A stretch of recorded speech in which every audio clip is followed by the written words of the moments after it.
Hello, it's the Rubiness. It's nice to meet you, but it's even better to meet me. Yeah. I said my final evolution is a super boring person with a hurtin' to go bald and rock my dad's cap. Got the past back and I've been studying. Floozy sense of nothingness is fading into understanding. I'm banging and my knuckles hanging. Love as I saunter along. I'm that nigga, young queer stomping till I soften up to many figures. I bought the shoujo on my own note. Took a photo to control those feelings of losing it all on a rhyme. I stop on a dime like XJ9 shift and I design ships for has-been hotel stands on TikTok. I scroll till noticing them all power with views. Now how interesting. Maybe if I keep it pushing, navel comes collecting shit. My shelf is stuffed and my belt is tucked and I've gained a bit. Savor it. The gator slips off the balcony and then offers me a way back to fix it all. And I start finally rapping about that ball. Actually that was all. Actually that was all. Actually that was all. Wow. Funny you say that, hey cat. I caught you code switch, but no, I did not notice. For some it works differently. My liberties feel weird now. Stiff and green the way that I see this. People be keeping it real now. Oh, dot, epic stuff. I'm a clear local legend with the cold classic application. Stamped by many brethren of the unsung. You can call me the dumb one if it gets me in the square. Navel always second guessing, cutting off my hair. Maybe that's the motive. I scripted the opus on a chrome ship with chrome tabs and gold lips. Dot, yet again, I'm chronologically saved past the grave on a bad day. And I sang what my dad says, Dear God, I hate to be a tattletale, but the white man is killing again. Hey, dear God, I hate to be a tattletale, but the white man is killing again. Hello, this is what it would be like if I got into a rap battle with a Nintendo GameCube controller. How old are you? Oh, I'm 12.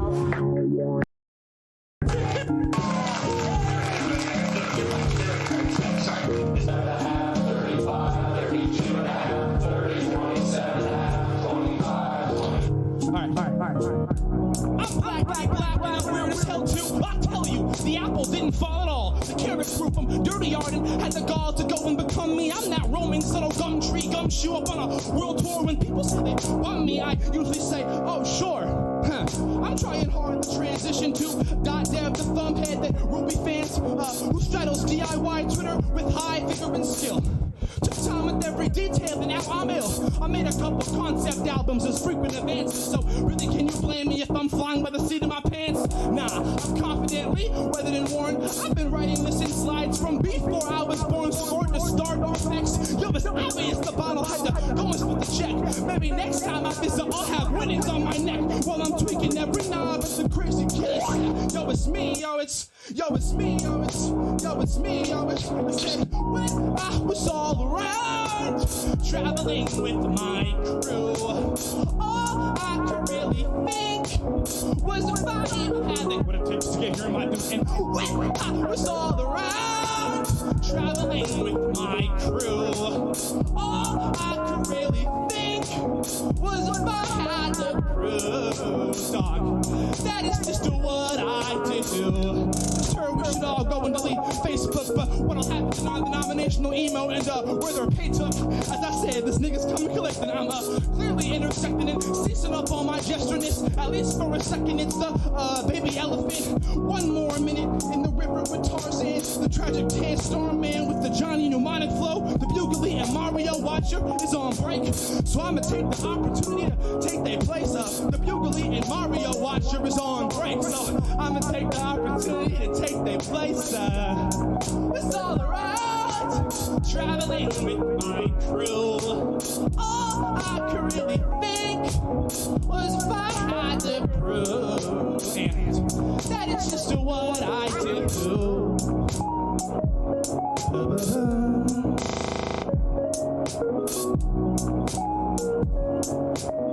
Hey, can you help me? I'm crying out for help. I would fucking scream, but I cannot physically yell. Are you okay? This music, oh my goodness, it chilly Billy Bones, and I tell you, it reminds me back in the 70s. Would you believe it? Oh man, this is chilly Billy Bones. The party people are already here. Kitty, thank you so much for the raid. Hello, everyone, and welcome to Nerd Gaze, your intersectional pop culture roundup. I'm your host, Courtney Love. With me tonight is Tobias Doss and Rivka Yecker, two of the coolest people that you have not met yet. Lido says, "Sup, nerds?" And a "Sup, nerds" back to you. Tell them, say hello to the crowd watching at home. Hey, what's What's up? up?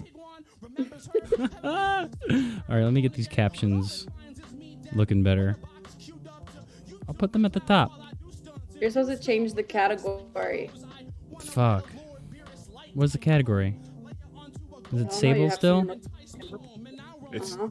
the game is Sable still, yeah. Who cares, man? Here's the thing, and here's a pro tip for anybody streaming out there and is playing a game with a toxic community. Not that there's a toxic community in Sable, but just don't change your category. Don't. Or just keep it on Animal Crossing, and you should be good. There's not toxic communities over in there. Oh, not that.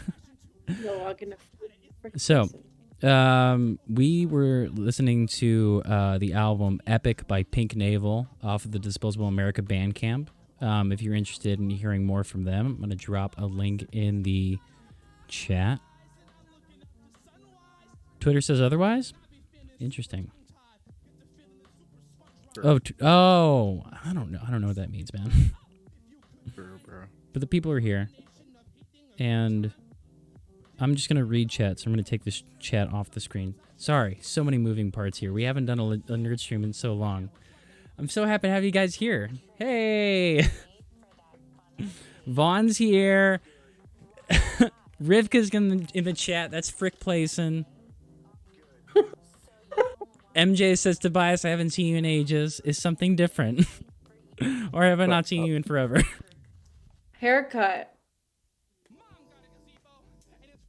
Haircut, seasonal depression, Dude, same. all of the good stuff. Yep, there's a reason why it's abbreviated to SAD. Vaughn, you were always welcome on the show. You're always welcome on the show. The last time we heard from you was about the second shot of COVID, right? And we haven't heard from you since. We thought you died after the second shot. We didn't think that. We did not think that, no. And now we're on a group chat together. Oh yeah.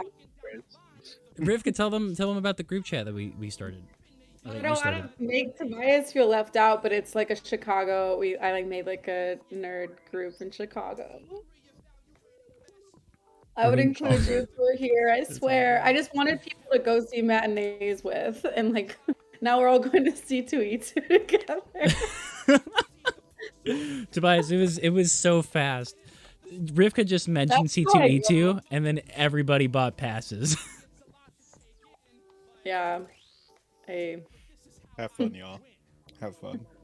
There are some people here in chat whose first stream of mine was a Nerd Gaze stream. Oh. Does anyone remember the topics we were talking about? I don't know. I have We've no always idea. just talking shit. So now you're what are your fans called? The Fantana? The Fantanas. Fantanas? Courtney fan club. Yeah, and they had decided to stick around. Good for them.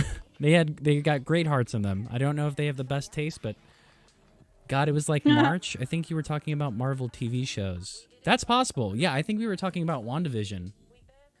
Yeah. I Yeah. can see that. Yeah, March definitely. But now we got new Marvel shit to talk about.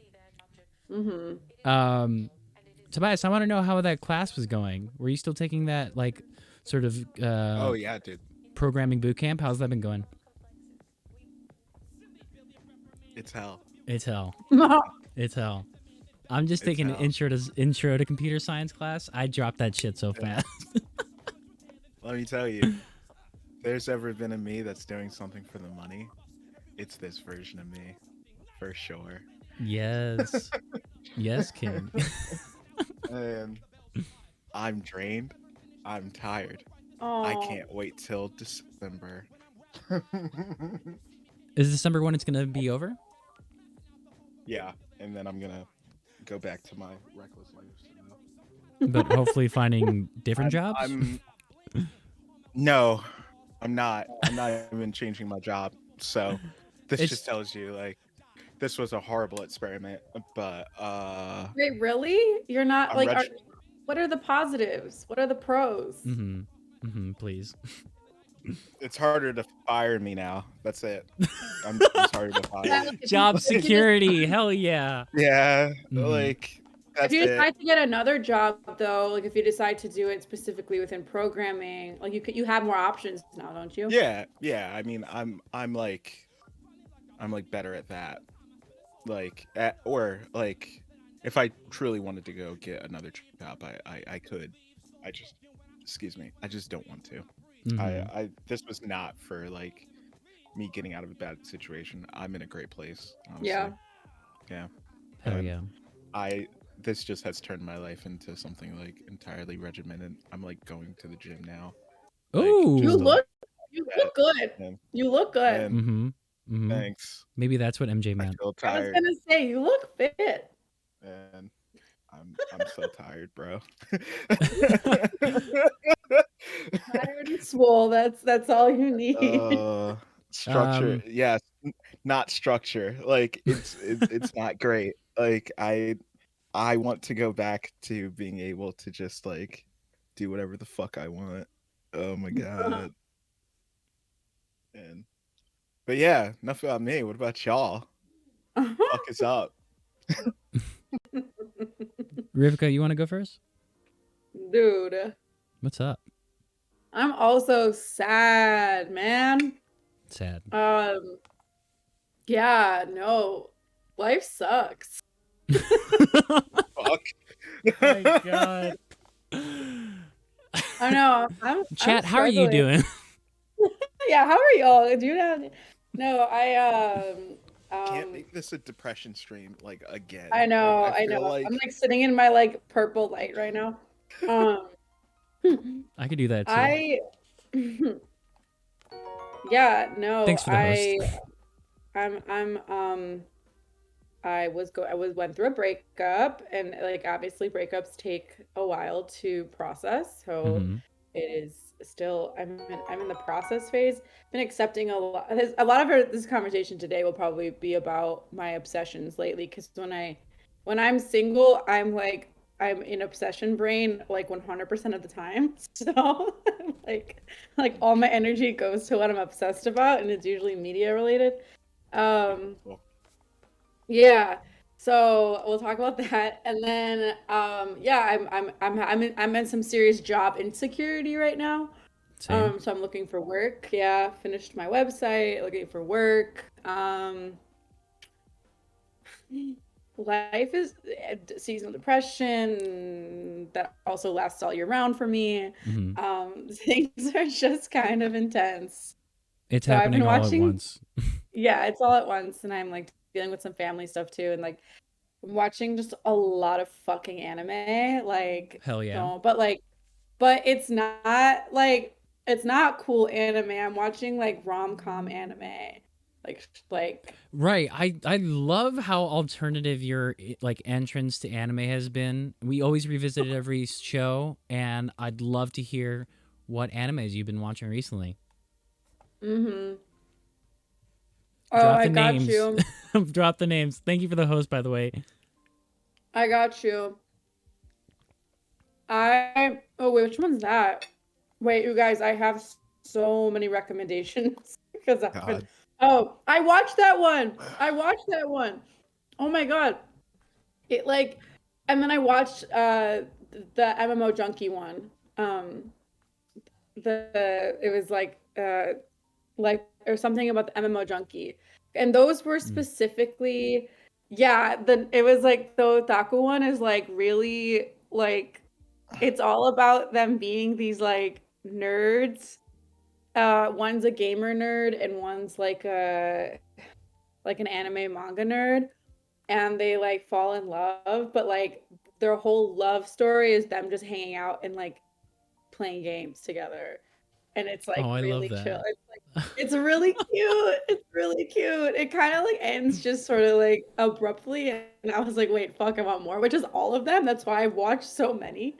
Um, I just watched a gay one, like a boys love one called Given, and it's so good. Oh, Really? they are making a All on season the two? same Thank God. platform? Because you've been watching like mostly Crunchyroll, right? I went on Crunchyroll and I've been watching mostly on Crunchyroll. My friend just gave me their Funimation account, but Nice. I'm so yeah.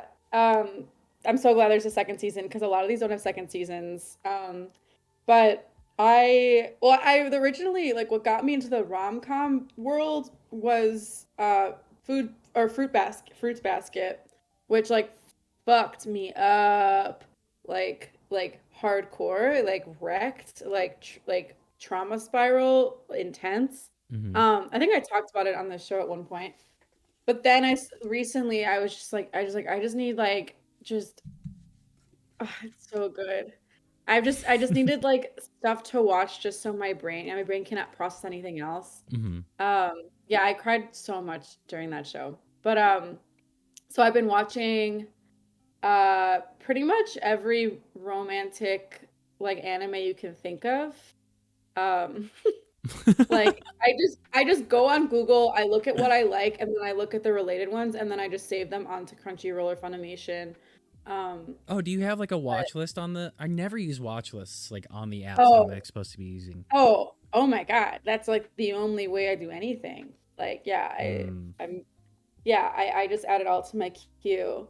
I tried watching like a Yuri one, which is like girls love. So they have like boys love and girls love, which is like gay and lesbian anime. Hmm. And the Yuri like that is not good. It's like really it was like really incestuous and like weird. So I was like, it's like clearly written. It's like clearly written for boys. But also the boys love one is kind of written for like girls and like non-men who want to see. Yeah, but Jesus. I don't know. As like a non-binary queer person who identifies with like who really likes gay boy stuff, Mm. like it was like really fun for me. But yeah. That's great. We got a lot of fans of the same animes that you've been Yeah, watching love in the it. chat tonight. We need to talk. Maybe now I'll engage in Kurt's Discord more if You mean my wanna fan talk. club? Your fan club. Oh my God. Yeah, I'm Kurt's number one fan. But yeah, we can talk in the chat there. Hell yeah. I guess that leaves me. Since you all asked kindly, I have been pretty much left to the whims of my chat and my Discord.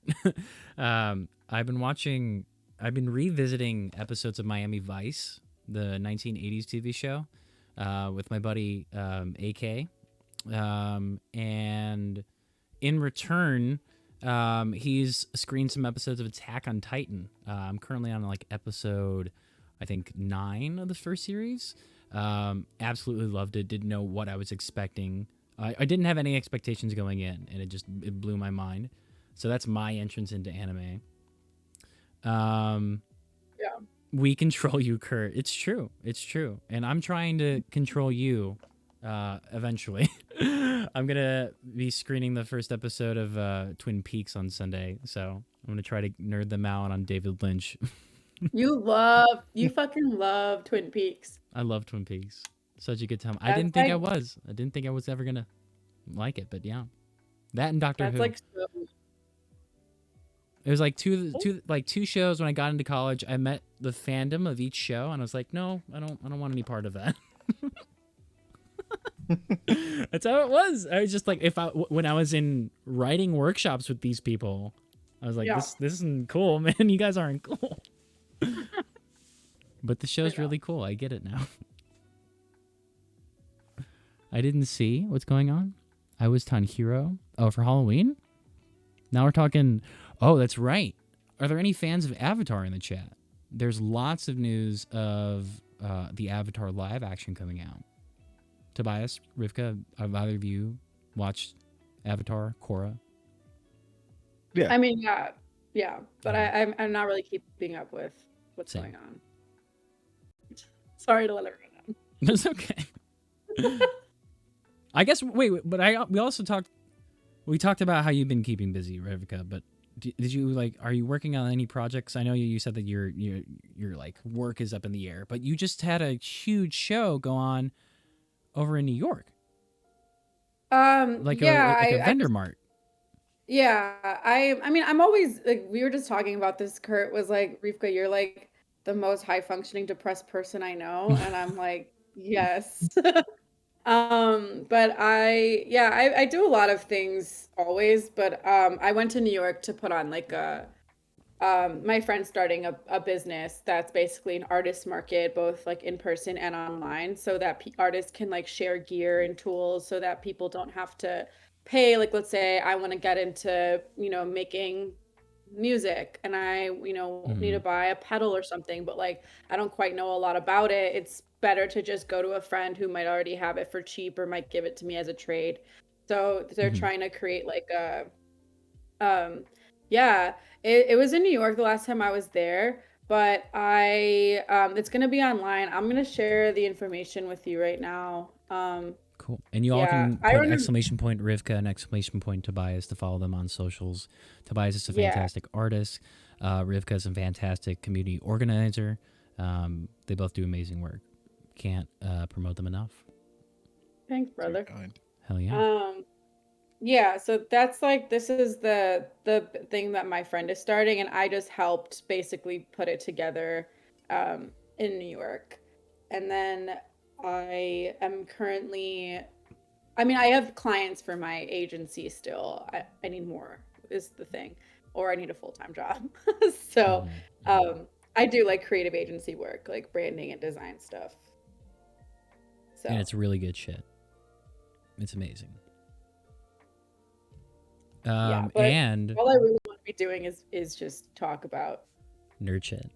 nerd shit. Yeah. Ergo, enter C2E2, where there's a possible hooligan nerd gaze collab. Yeah. So I run a magazine called Hooligan Mag.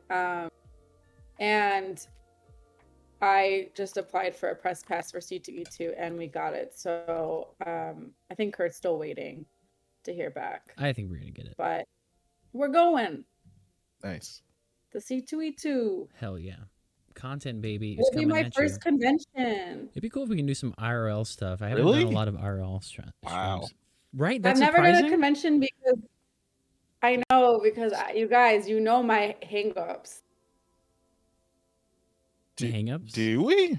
Oh, maybe yeah. not. Yeah. Elaborate. Well, Yeah, motherfucker. You go to parties and shit all the time. no, Like, not around COVID. I mean, like, no. I wasn't talking about it being a I COVID don't go hang to up. parties. Yes, you do. You I hang go out with to people all the outdoor time. gatherings. Man, you're bullshit. Like,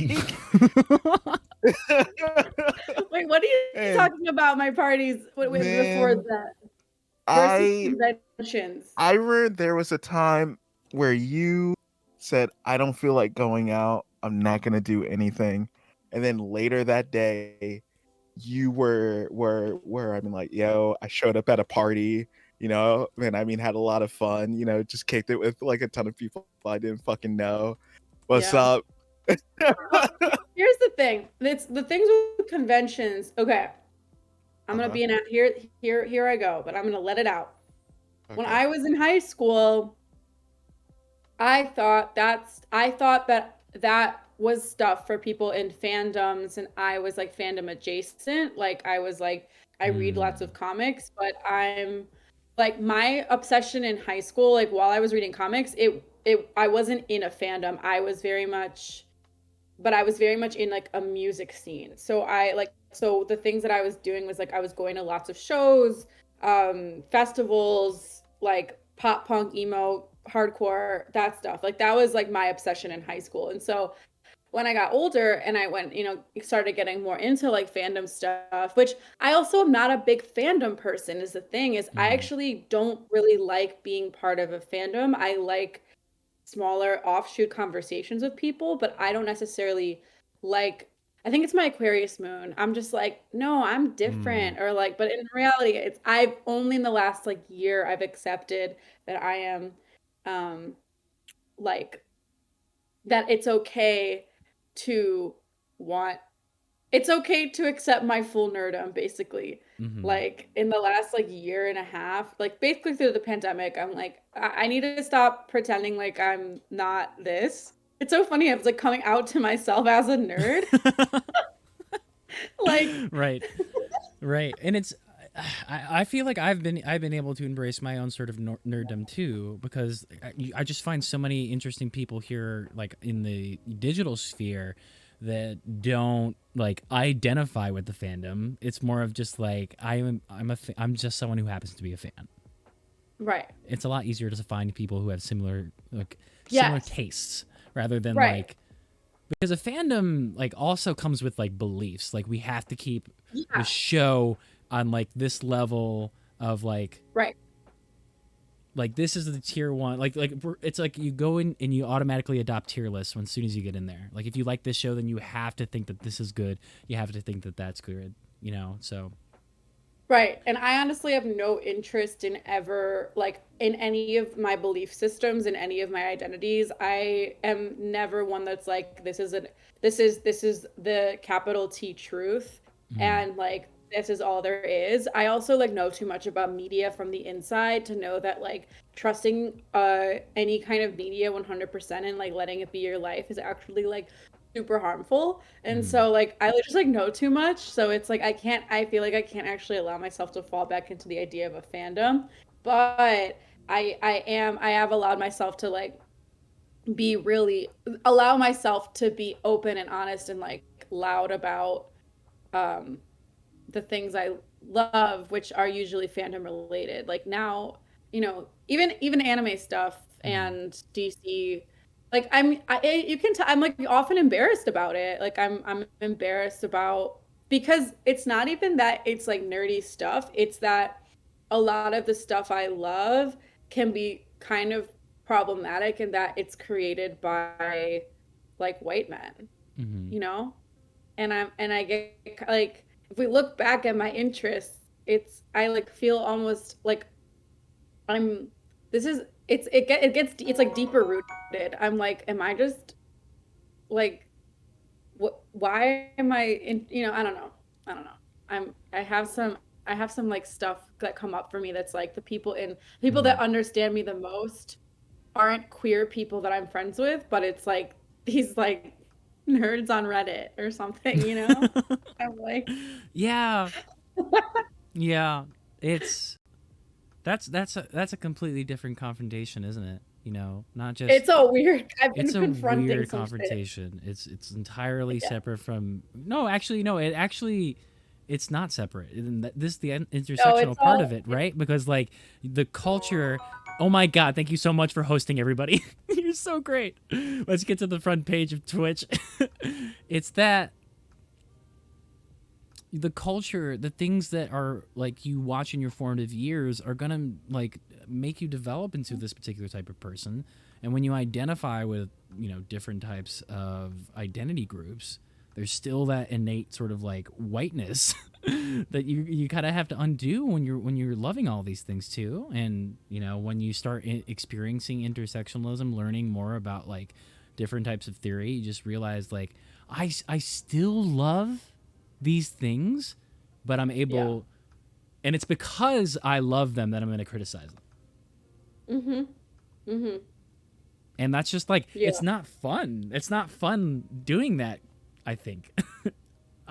Maybe it is for some, but it's just like it's actively participating in things that would just like help you get through life. Yeah, that's how I feel about Young Justice right now. I'm like very upset with it and like very annoyed by it, and yet I can't stop engaging with it. Yes, you can. Yes, you absolutely can. I have not watched Loki, haven't watched Shang-Chi, haven't watched Eternals at this point. Wow. I am Vaughn, in my I best. got you, Vaughn. Me and Marvel are like so broken up right now. Okay.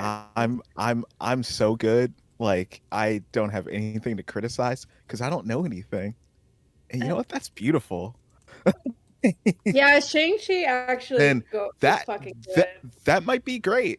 And you know what? Like, I'll finally maybe watch it now since it came out on, I mean, Disney Plus. Mm-hmm. But like, still, like, I'm so over it at this point. Um, I I'm only gonna see Spider-Man, I think, week of, because I want to take my sister out to go and see it. That's So, so but Did you see sweet. the new, But that but movie's past gonna that, fucking be like, tight, bro. did you see the dude, new trailer? Yeah, I I'm did, down. yeah. I like this is too much. Probably will be. It's too It's much. probably gonna strike me cold. Like, every Spider-Man movie, I have had a distinct like feeling of just like not liking it. Yeah. Like, or like not every Spider-Man movie, just like these recent ones. I just mean, have caught me the wrong way. Kurt and I had a really good time at Eternals. Yeah, that I was heard. It was a really good time. We had a really good time. I'd love to elaborate on that, but I kind of want to talk more Spider-Man. You know, the only talk about Cyberman. I don't think we've ever really explored Tobias's feelings about the newest Spider-Man, and I kind of want to talk about this TikTok that I shared with y'all. You know, the one where it's like, this Spider-Man isn't relatable because he's not a lower class Spider-Man, and that he aspires too much to be Iron Man. I've also been seeing this one TikToker who's been having the comics, like 616 universe, talk to the MCU universe, and they're both like going on back and forth to be like, whoa, this is your story? Oh, this is your story? So I'm interested to hear why you don't like Tom Holland's Spider-Man, if that's the case. Is it the case? Yeah, I mean, it's I mean, just I mean, it's for those listed reasons of just like, this is not a you know, this is not a this is not a, I mean, like, lower class Spider-Man. This is like a Spider-Man that inherits like a lot of shit, and is given a lot of shit and feels entitled to a lot of shit at various points. Like, I mean, and it's, you know, it's very much just like what you get when you base a whole universe off of a like billionaire. And you know, how else is it gonna go? But like, I like was maybe over it already by like Infinity War, like, and then maybe, or Infinity War, or like Endgame, whichever one that came before Spider-Man 2. But once Spider-Man 2 came out, that kind of like sealed the deal on like how like these Spider-Man movies are just not for me. And this version of Spider-Man just isn't for me. So, you know, I mean, it's just like, there's a genuine sense of warmth, I think, even from the Amazing Spider-Man movies with Andrew Garfield, and there's like a very big lack of like of emotional security. Like, I mean, these movies like can't really give themselves a chance to like bring down their guard, and you know, also have Spider-Man just seem relatable, and so that's just stopped me from wanting to even engage with it like in a way that I normally would. I have not cried during a Spider-Man movie, like the most recent ones, and that's how I know that like shit ain't hidden. Like, I can put on Spider-Man 1 or Spider-Man 2 right now, and like still like be like, damn, I'm fucking going through it. And yeah, like, I mean, honestly, like, the best Spider-Man movie isn't live action, it's Spider-Verse. And they're trying to do the same thing. So it feels whack by comparison, because it is. You know, even though I'm gonna love seeing Tobey Maguire, like, and he's I mean, gonna be in it. Him and Andrew Garfield. How do you know? Like, why There's would you already have been all leaks. the villains in there and not have the Spider-Man team? I know. Yeah. Like, that's... I know. Do you find it annoying? Do you find it annoying, or like, because this is sort of like the conversation that I feel like I've been having with just in general with myself and also with Kurt, and then this idea of like Eternals, they're bringing in freaking Harry Styles, and like they're really just trying to bring these kind of like they're just trying to throw in big names into like large productions right now, and then the content itself is actually like pretty lackluster. I don't think that about that with Eternals. I thought it was actually really good, but I am noticing like just high production value, shitty scripts, big stars, uninteresting plots. Like yeah, I think like Hollywood, if it's still Hollywood, because it's happening all over the country. It's like in Georgia, California, all these different places. Yeah, most of the shit is shot in Canada nowadays. But it's like they're all hitting off these check marks of like, oh, we've got to get these people who are creating a bunch of steam. Like Dune doesn't make any fucking sense with its cast, man. It's like these people are hot. This works, like, and it does, But it's like this. I mean, ultimately, this thing kind of falls flat when a lot of people just like aren't into like saga building anymore. It's like. Yeah. Like, give me properties I'm already familiar with. Like give me a live action Cowboy Bebop, or just keep giving me Spider-Man movies, because like I know what's gonna happen. I know what I'm getting myself into. I'll never get tired of watching Bruce Wayne's parents die in an alley. Just give me my content. I'll be out of here. Right, and more butter on the popcorn. It's exhausting, and like Tobias, I think everything you said is spot on. Like this Spider-Man just isn't. He's not relatable, or does he have interesting values? Like I feel like Spider-Man has always been a hero that did have, like, he was a teenager, but he always had some sense of like family and like, caring about others. It was like bigger than he wasn't just like a selfish little prick. Like, and not to say Tom Holland is selfish little prick, or like that's how he's depicted, but I'm more likely to feel like he is, just because of the way he acts and the way his privilege, than with like previous Spider-Man. There was no glow up. There's no glow up. We didn't see him before the spider bite. You were always hot. Yeah, you're like. He was always hot. When you see the Spider-Man, you like, this is privilege. This guy's privilege. Right.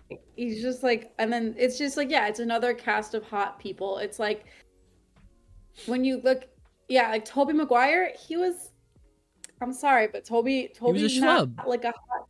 I wouldn't even say he's a schlub. He's like a skinny, like he's just the guy. Like he's just a guy, and that's fine. And I feel like Spider-Man just being a guy is acceptable. And then what's her face, Kirsten Dunst, you're Mary Jane, MJ. Zendaya's fucking beautiful. Tom Holland's attractive, whatever, like it's like hot people, I don't know. It's okay that I like hot people. I like watching them, but does it feed into the way this story was created? I don't know. Well, let me think about a transition here. Speaking of hot people, someone's got a new album out. Taylor Swift. Oh, Taylor Swift. Do you think Taylor Swift's hot? I suppose. Isn't that like... Man. No.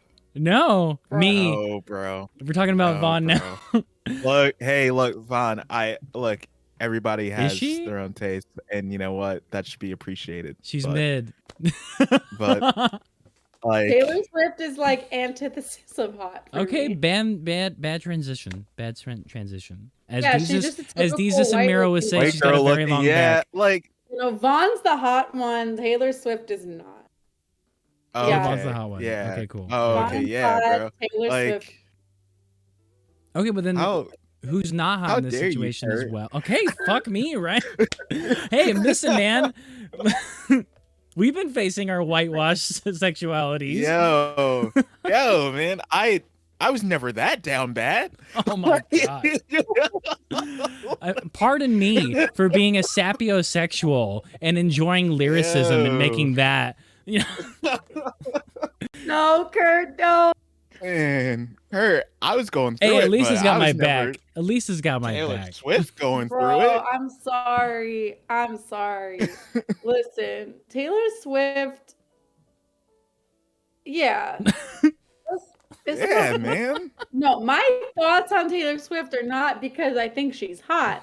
My thoughts about Taylor Swift are because I think she's creating music about love and fantasy addiction that is totally like brainwashed all of us for the last like what fucking like 15 years. Mm, That it just feeds into like rom-coms, it feeds into anime. Like it's right. not just Taylor Swift. It's like love as a commodity that I've been so fascinated by the last like month or two. I mean, I've been fascinated by since I was a kid. I was actually looking at like old Facebook statuses and I was writing about the same thing. But the thing is that she like in reality, so if you didn't know, I've been in a hole of this. So if you didn't know, I'll give you the analysis. I'll give you the analysis. Okay.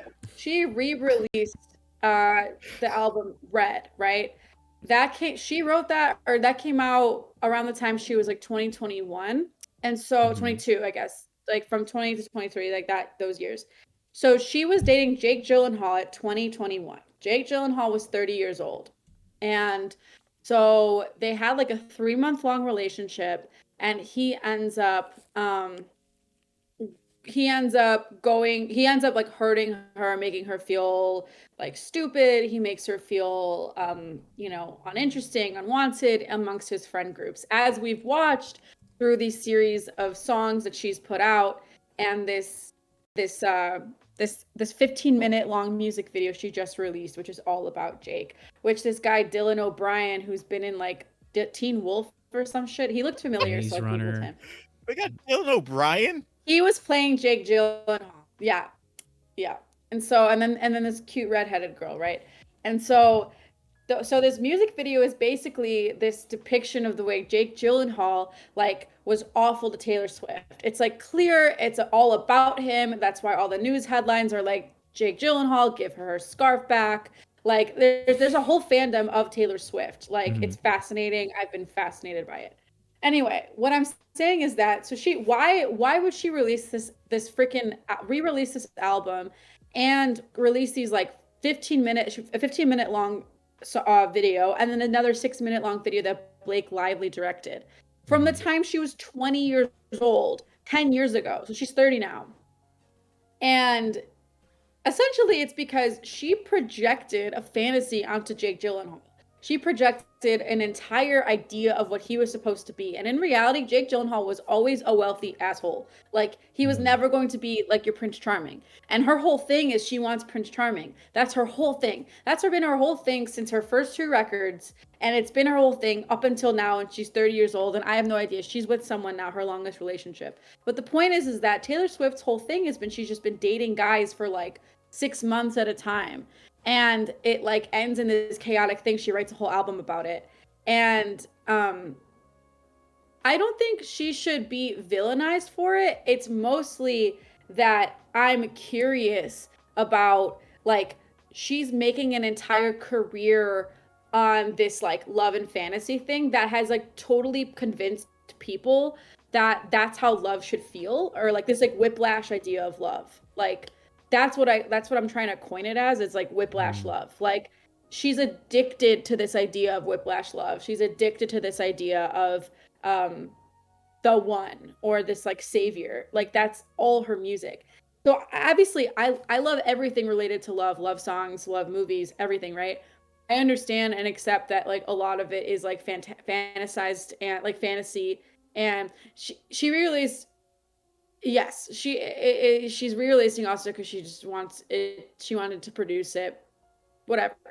But it's more, but I do find it fascinating because it does, right, she produced the record, but I just find it fascinating because like so many young women and like young people were listening to this and then made it like believed that that's what love should be like. And like I have so many friends who are like, yeah, like Fearless like made me like listening to Fearless in middle school. Like I broke up with my middle school boyfriend because he could never be, you know, Oh, she had a bad breakup with the producer? Like they were in an Oh, I didn't actual know that. relationship? I thought they were just like they had a bad No, like Just like professional a bad. relationship. I Okay. thought I thought the producer. It's not Dr. Luke, right?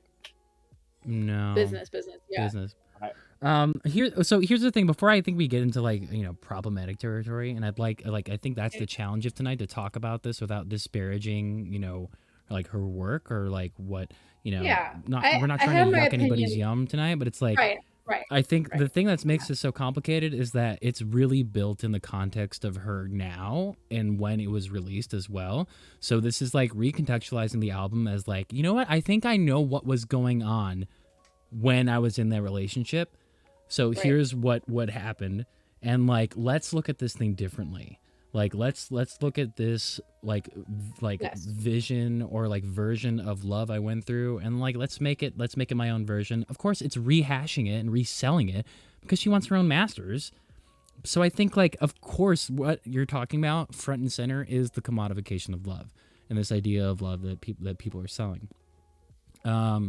And I think that stuff is really pervasive in a bunch of other in other types of content. Yes. Yes. You shouldn't What emulate what's your life by listening to this music, is what you're saying. right. And as someone who like it's like vulnerable to say, but like I struggle with these specific things of like love and fantasy addiction.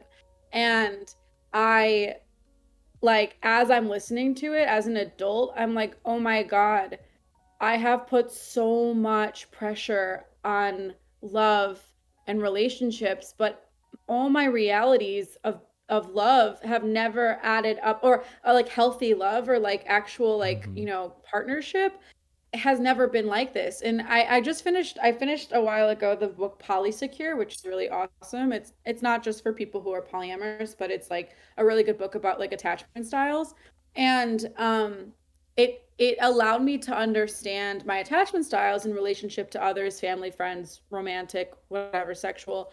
And what's interesting about it is that I'm able to discern this idea of falling in love versus choosing to be in a relationship. Like, I think that a lot of the Taylor Swift whiplash love, you could say the same thing for anime, you could say the same thing for rom-coms that we grew up on. You could say the same thing for pretty much like many of the ways the love is depicted in media, that falling in love takes away your agency, and then choosing to be in a relationship is like your autonomy. And like that's how you're deciding that. So I like what you said about Taylor Swift going back and deciding that she wants to re-release the 15-minute video specifically about the way she sees the situation now, and I absolutely agree. But then she released this other song that Blake Lively directed, it's her debut directing gig or whatever. Of basically her being like, I bet you think about me now, and I'm like crashing in on your wedding. And it's like pretty petty. Like it's like her coming in being like, look how cute I am, and you're going for this girl. And it's kind of goes back to this like older like Taylor Swift thing of like, I'm cute Right. and I'm quirky and I'm different. Like she wears short shorts, I wear t-shirts type thing. Like she's a slut and I'm modest. Like it's like this idea of like I'm different, I'm unique, and it's like it's just Mm-hmm. it feeds into a very specific type of Right. especially white It's like Misery Business coming out again. yes. Yeah. And Haley has gone back many times to be like, no, Misery Business is a misogynist song. It is internalized misogyny. And like Taylor Swift just like is still such a white feminist to me that I like Mm-hmm. I'm watching her stuff, I'm recognizing it. I'm like, okay, cool. And she's bringing out all the, other what I won't comment on that. But I mean the point of the matter is that like this is the problem with this like idea that like this is the way people should love is that it takes away like actual like because it's like it's boring to sing songs about healthy love, right? Like no one Mm-hmm. she has a song that I recently listened to because I've been deep in a hole, right? And so she has this song from like the Fearless album that's basically like I'm with this guy and he's really good to me, but I miss you because you're a bad boy. And I miss you because you fucking wrecked me and made me like cry in the rain and shit. Mm-hmm. And so like she literally admits, like, I'm with this really nice guy. He's really great, but I actually don't want to be with him because he doesn't make me feel the kind of like sparks, overflowing chemical reactions that you make me feel. And that literally is like that is like that wanting, that desire of like chemicals is not actually a relationship, but it's Mm-hmm. like the feeling that you get through this like whiplash love. And that shit is really not healthy. And so I guess yeah, we're on Taylor Swift discourse. Yeah, I've welcome rambled. Fables and Tea, welcome AJ Moose. Thank you so much for being a part of our intersectional pop culture roundoff. Yeah, we're currently talking about like the implications of love from Taylor Swift, the sort of I guess it's a fandom of Taylor Swift, but just like It's a how fandom. right. But It's a fandom. yeah, would I'd be interested to hear if there's any people who have experienced queer relationships in chat that found anything from Taylor Swift that resonates with them, or is it like, are there queer fans of Taylor Swift that like, what are your reasons for liking Taylor? I'd love to hear that. I mean, I Anytime could there's a tell you fandom, oh, go ahead. I mean, I could tell you, like, yeah, people are like, "Oh, Taylor Swift is gay because she yearns," and I'm like, "All right, it's." I mean, like, straight women yearn too. It's not like, yeah, a lot of queer people really like her. I Okay, like I literally when Fearless came out, I was like at the perfect age. So I was into it. I was trying to get along with all my I listened to like really intense like I like kind of listened to scene music as a kid. So I was listening to like a lot of like screamo and like metal and stuff. And I wanted to feel like I fit in with my friends, so I listened to Taylor Swift for them, and I like listened to Fearless, and I actually got really into it.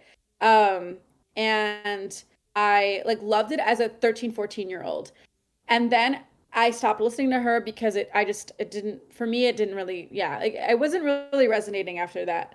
But the thing is that it's very specific for a very specific type of person, but there's like queer people who are like, well, she yearns so hard for whoever, I'm like, dude, that's like I'm sorry, but that's been a thing. Like straight women yearning for unavailable men is like Mm-hmm. the biggest trope of all time. Like I don't know why we're saying this is a queer thing. Like it's not. I mean, we like yeah, I I don't know. um yeah, I'm looking at the chat right now. Right. Yeah, I'm not into like her. I'm holding back my opinions about how I feel about her music, because I don't like it. But I think I think I think folklore was trash, and it was trying to be like an indie rock album without the substance. You Okay. just said So that you were gonna hold your Yeah, you're gonna hold your opinion. tongue. God damn it, Rivka. All right, let's can I hear some ever? I some know. things I'm from the sorry. chat. I'm Let's. so doing? sorry. How I'm about we all sorry. shut up and listen and listen? I'm sorry. You can love what you love. I Yes. just like Okay. Elise in the chat says it feels like a humble brag, Wow. and I hate it. But like all our songs are you broke my heart. I'll never get over this. And as someone who is usually the ender of relationships, I'm like, what? I don't get the appeal. AJ Moose says, I've never used to like her until the 1989 album and Folklore album. Very into it. I like her now, but I wouldn't say I identify with anything she sings because I'm a gay, white, cis male, but I guess her yearning for a guy, I get that, but I'd say her Folklore album is a lot more gay than other albums, and I refuse to believe any song is straight up hetero. Folklore is everyone's fave, apparently. I'm sorry. You don't have to apologize, Rivka. You're saying your truth. I love indie, so it Yeah. really resonated with me during the 2020 summer and fall. can Are this y'all person taking come calls? in a, What? can they come in? They're in the chat. No, they want to come into If they came in, then I'd have to change all of the video stuff. It's not happening. I'm sorry. I Yeah, wish we were taking yeah. calls. Well, But I'm going to read them Sorry. off in the chat, and we're going to talk back to you, okay? I'm sorry. I wish you could. I don't really know how this works. It's all good. It's all good. I also started to like her when 1989 was released. I think 1989 Rivka. is full of jams. I think that there was a point where I totally took her out of my brain because of how like white feminist she was being, and I just thought she was acting stupid. So I was just like, I'm not even gonna give your music a chance. So like I think that was a moment for me where I was like, after Kanye, when Right. Kanye fucking took the He takes the cake. He like, you gotta love That Kanye, was- right? You still I- love that Kanye. is, like, I'll never forget that. But yeah, I don't know. Taylor Swift is it's like, why do we spend so much attention on this like random white girl? But like, I don't know. I do think she has a cultural impact, like hugely. I went on a big music video binge of all her music videos through this process. But the thing is a lot of her work is actually rooted in fantasy. Like she acknowledges that, which is interesting. Like a lot of like I know she puts on like a pretty like a lot of her like Fearless and Speak Now. I think we're like the she's very impressionable on young kids. Yeah, exactly. Right. And so like That's the big thing. yeah, her like concerts were like very fantastical. Like they were very like I mean even yeah, she likes to perform. Like it's really like Cinderella-y. She's very like I'm unique, I'm Cinderella, you know, like it's that kind of thing. Well, that's why that romance is always going to be performative, because that romance Yeah. is never going to exist. Like what like the only type of romance this exists in is when you're putting it on social media. It doesn't exist in the fucking courtroom when you're getting divorced and like all the grittiness that comes with all those types of love, you know? It's just like it doesn't. Where is the song about like group therapy, couples therapy? Where is a song about like joint Yeah, custody, right. you know? Like Oh, Right. AJ, also I want to say, what's Fables and Tea? What's your name if you want to say your name? they're Hannah. You can call them Hannah. Hannah. Okay, so I love what you said. We grow older and we realize how toxic some of her songs are. Yes, like, which is really having me think about like current. So I'm a group leader for like Jewish queer teens right now, and they sent me their playlist of like what they're listening to, and there's like Machine Gun Kelly is on like a few of them, and then there's also like different. There's kind of like very I intense. am weed. I have a whole ass other thought process about that, but we'll leave that for another day. But yeah, I've been like really interested in like, I mean, I listened to really toxic music as a kid. Like I was listening to like white guys scream about how much they hate their ex-girlfriends because they decided that they didn't want to be with them anymore. You know, like I was listening to like, I'm so sad. You know, like We still listen to I'm So because Sad. I still listen to that. Yeah, you got in my car and I was listening to Fall Out Boy. So like that's like very much, which I also blame those motherfuckers for making me the way I am now. Yes, there will be a Megan Fox MGK episode Of Nerd thing. Games. of Nerd No, Days. there, no, there won't. No, No, there okay, won't. I'll have my No, own show. Tobias, you're I'll just have gonna finger touch while we talk about MGK. I'll come to my own show for a minute. I got thoughts about the pop punk revival, I swear. And then But we're here's gonna the have thing. to talk about Travis Barker and Yeah, I got thoughts. Avril Courtney. Lavigne signed to his record label. Like, I know what's going on. And so the thing is like, Jack Antonoff, yes, is a fucking genius when it comes to white women pop music. Although the new Lord album sucks ass. I don't know. I don't know. It's a call for help. I think she's trying to get out of the music industry, honestly. But like Carly Rae Jepsen is like I like adore what? Dude, I got like You got ever the get- hot fucking takes tonight, Rivka. You think I'm ever gonna hold back? Because I'm not. And so the thing is, You're so brave. we have different tastes, but that's okay. I respect you, and you can like. It's Oh, all I'm good. not disagreeing with No, no, no. anything. Damn. Yo. Chat. Why? Why are you just like shitting on so much right now? Yo, yeah. Can we Hey, talk, let's talk about yo. Eternals, bro.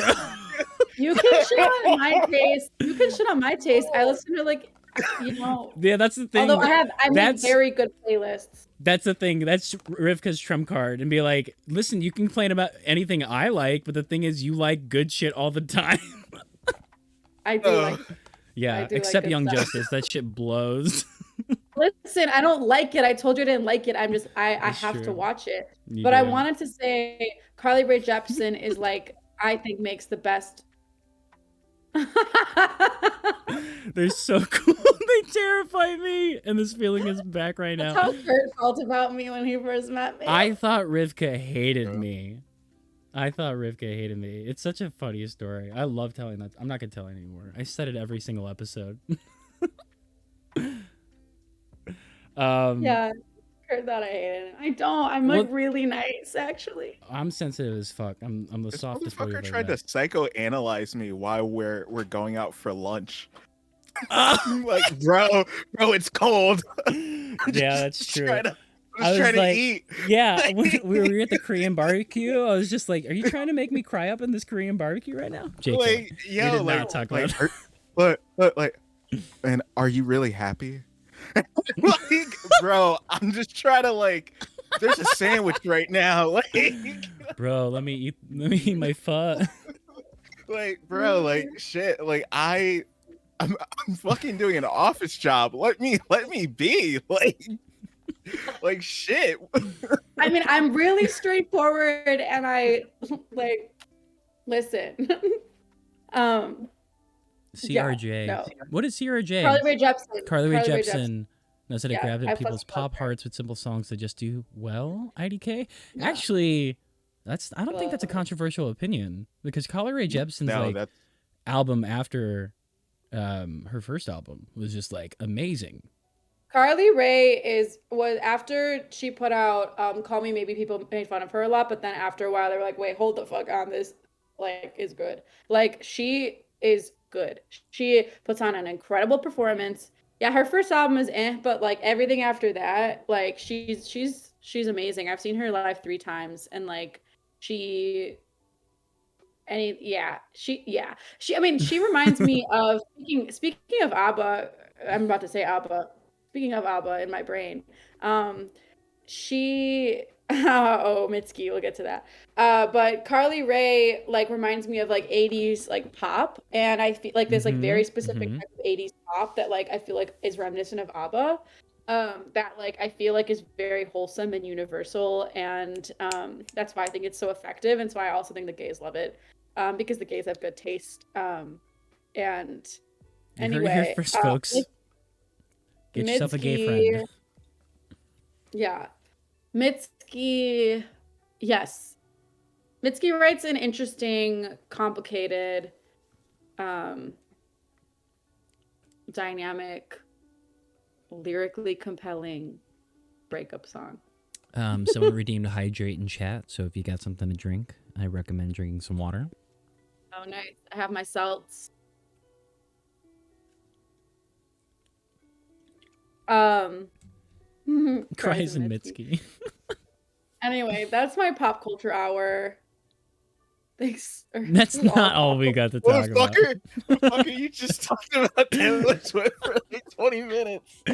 Oh my I feel God. like I feel like this just gave me like, I don't know, like a flush. Yeah, why I you need were to in talk. it. You were in it to win it. It was incredible. I know, I go in the All black right. hole. Yeah, I want to clip this entire thing tonight. Oh God.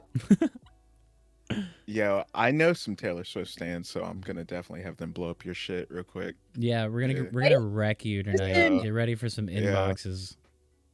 Yeah, bro. Listen, I am like Gay incredible at backing silence, up my queer opinions. with backing up your opinion. And- You did that pretty much all tonight. Yeah, you never said any lies. I can back it up, and I will affirm you. Oh I'll my always God. affirm my opponent, but I will also say my Okay, truth. valid. You're wrong, but That valid. makes sense, and I can see why you think that. All right. Let's move on. let's move on. Cool. What do you want to talk about, Tobias? Y'all talk about a movie I haven't seen fucking Eon Eternals, I guess. You want us to talk about that? Something you haven't seen? No. Here's what I want to talk about. I want to talk about how you've been playing games with a sibling of yours that's pretty younger. How are they experiencing gaming, and like how is it different from how you experience gaming? Bro, they want to be sweaty. They want to be like good, like extremely good, because like you see, Esports. just like extremely. They want to Yeah, be competitive. yeah, Okay. yeah. Damn. While like, I just never was that.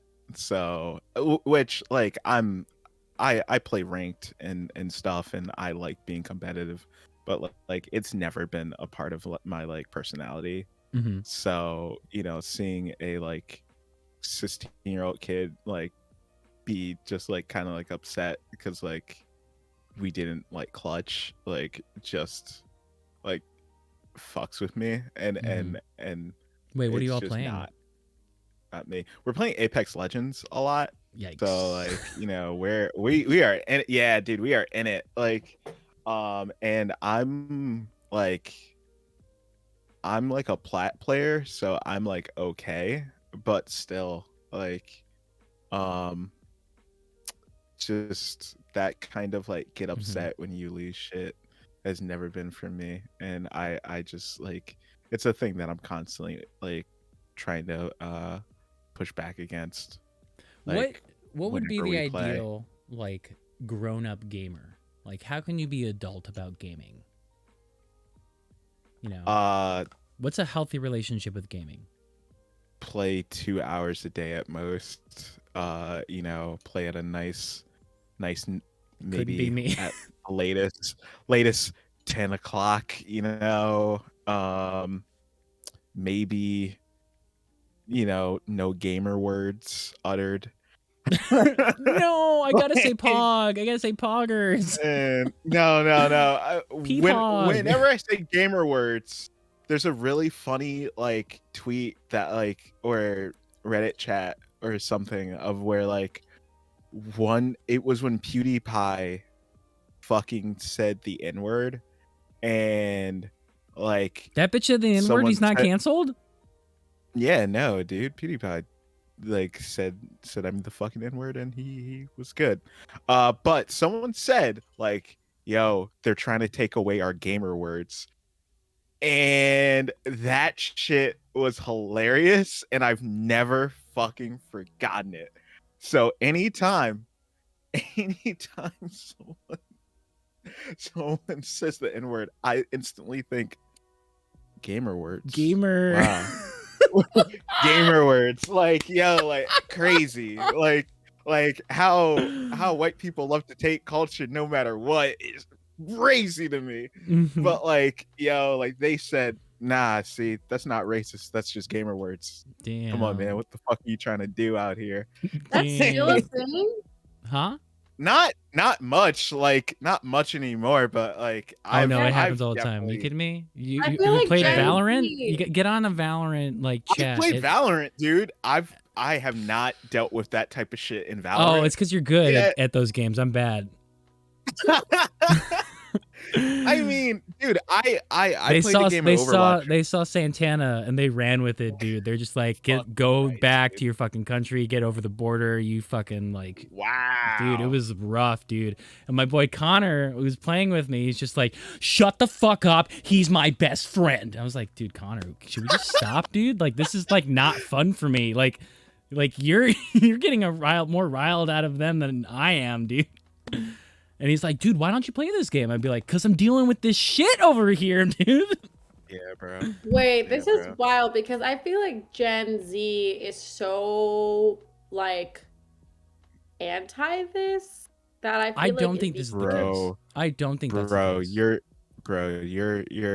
You're looking at like you're looking at liberal you are looking Gen Z at the TikTok. good ones. Yeah. Like I mean you are looking you are around good kids. Yeah, I mean they're queer kids, so like the ones that I'm leading or whatever, like they're very like trigger warning, dude, like you know.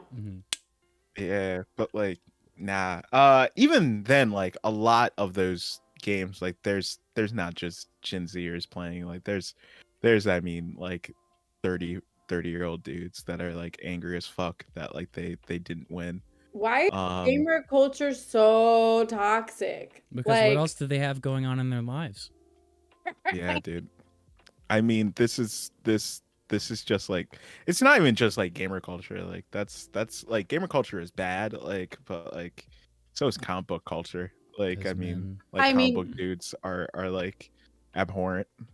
I know You know. that's why I'm like always embarrassed about the things that I like. But like the thing is like Eternals, if we are going into it at all, like had really not great audience reception. And like if you look at the cast, it's a predominantly like people of color cast. There's like a main character who's a gay man who's married with a child in the movie. Like mhm. there's like all these ways that like these comic book supporters or lovers are gonna be mad at the ways they think that it's just like Marvel being like PC or like hyper fixated on identity, but it's like actually like really compelling, fascinating, like interesting characters that like Mhm. are actually interesting versus like I don't know. I think all the Avengers are kind of boring. Sorry. No, you're right. You're right. You haven't said anything wrong tonight. Thank um, so essentially, for anybody who doesn't know what Eternals is about, who's not familiar with the comics, it is basically the centuries old superpowered beings who have essentially helped humanity evolve throughout their lives, and they're all they're coming to the realization that what they're doing, what they're planned to do, their like supreme being or reason for being isn't what they agree to do, and so they have to form together in order to stop that thing from actually happening. And it's really interesting to see each individual character go through their own struggle while facing this bigger struggle that is like it's existentialist, but it's also like I think the movie's very philosophical. I think it has a lot of like allegories to a lot of different philosophers. But I think it kind of just boils down to like Chloe Zhao and like her view of humanity. Who's the director? Who's the director of the film? Yeah. Anything that I missed from there, Rivka, that you think you should elaborate on? He said that there was nothing that it added to the Marvel franchise, so it's basically dead information. Well, I think that your friend thinks in a very capitalistic view that doesn't actually like appreciate film as an art form then. Rivka. Rivka. I don't think things need to add. I don't think dead information. Like if you're only looking at Marvel as a franchise, then you're not actually thinking about like this film as a separate entity. The beauty of it is that it's a separate entity. I don't want it to be part of the Marvel universe as like it doesn't need to be this additional thing within the Marvel universe. It can exist as it is and tell its own story. It's like has a Chinese American director who's like making waves from like indie films into like this big, film, which is fucking awesome. Like finally we have some kind of interesting content within like within a conglomerate that's like been honestly boring as shit for a lot of its movies and just like churning stuff out because it like added interesting information so that I can then continue making money. Like the point of those movies was actually proves your friend's point. They were just vehicles to provide information, which like to me is boring as fuck. So this movie and Shang-Chi actually, and Shang-Chi definitely plays into the Marvel stuff, like the Marvel Cinematic Universe. But Eternals is kind of like diverging. It's creating its own universe. It exists within the universe, but it's going in a totally different direction and has more of a, not to be like too on the nose, but a Game of Thrones sort of like appeal to it in that it's going a kind of medieval like historical, like it's like historical fiction with science fiction elements. Definitely a genre blend. I think the thing that I don't like about Shang-Chi and the Eternals is that they have anything to do with the Marvel franchise. Right. I think like they are amazing creation myths, create their own insular sort of like folklore that is just so fascinating, and I would love it if they just didn't have to like coincide with the Marvel franchise on its own. Like Sure, they can live in the same universe. I'm totally fine with that. But I don't know if like these characters are gonna get better or worse if they interact with other characters of the franchise. You know what I'm saying? Yeah. Yeah. I think the thing that makes me sad about media right now is this feeling like we have to tie it all together. Like I want something new. I am tired.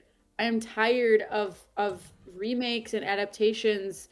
Like I want new ideas. The thing that I liked about Eternals is that yeah, it's extremely philosophical and it takes science fiction tropes related to like artificial intelligence and what makes a human and also what is like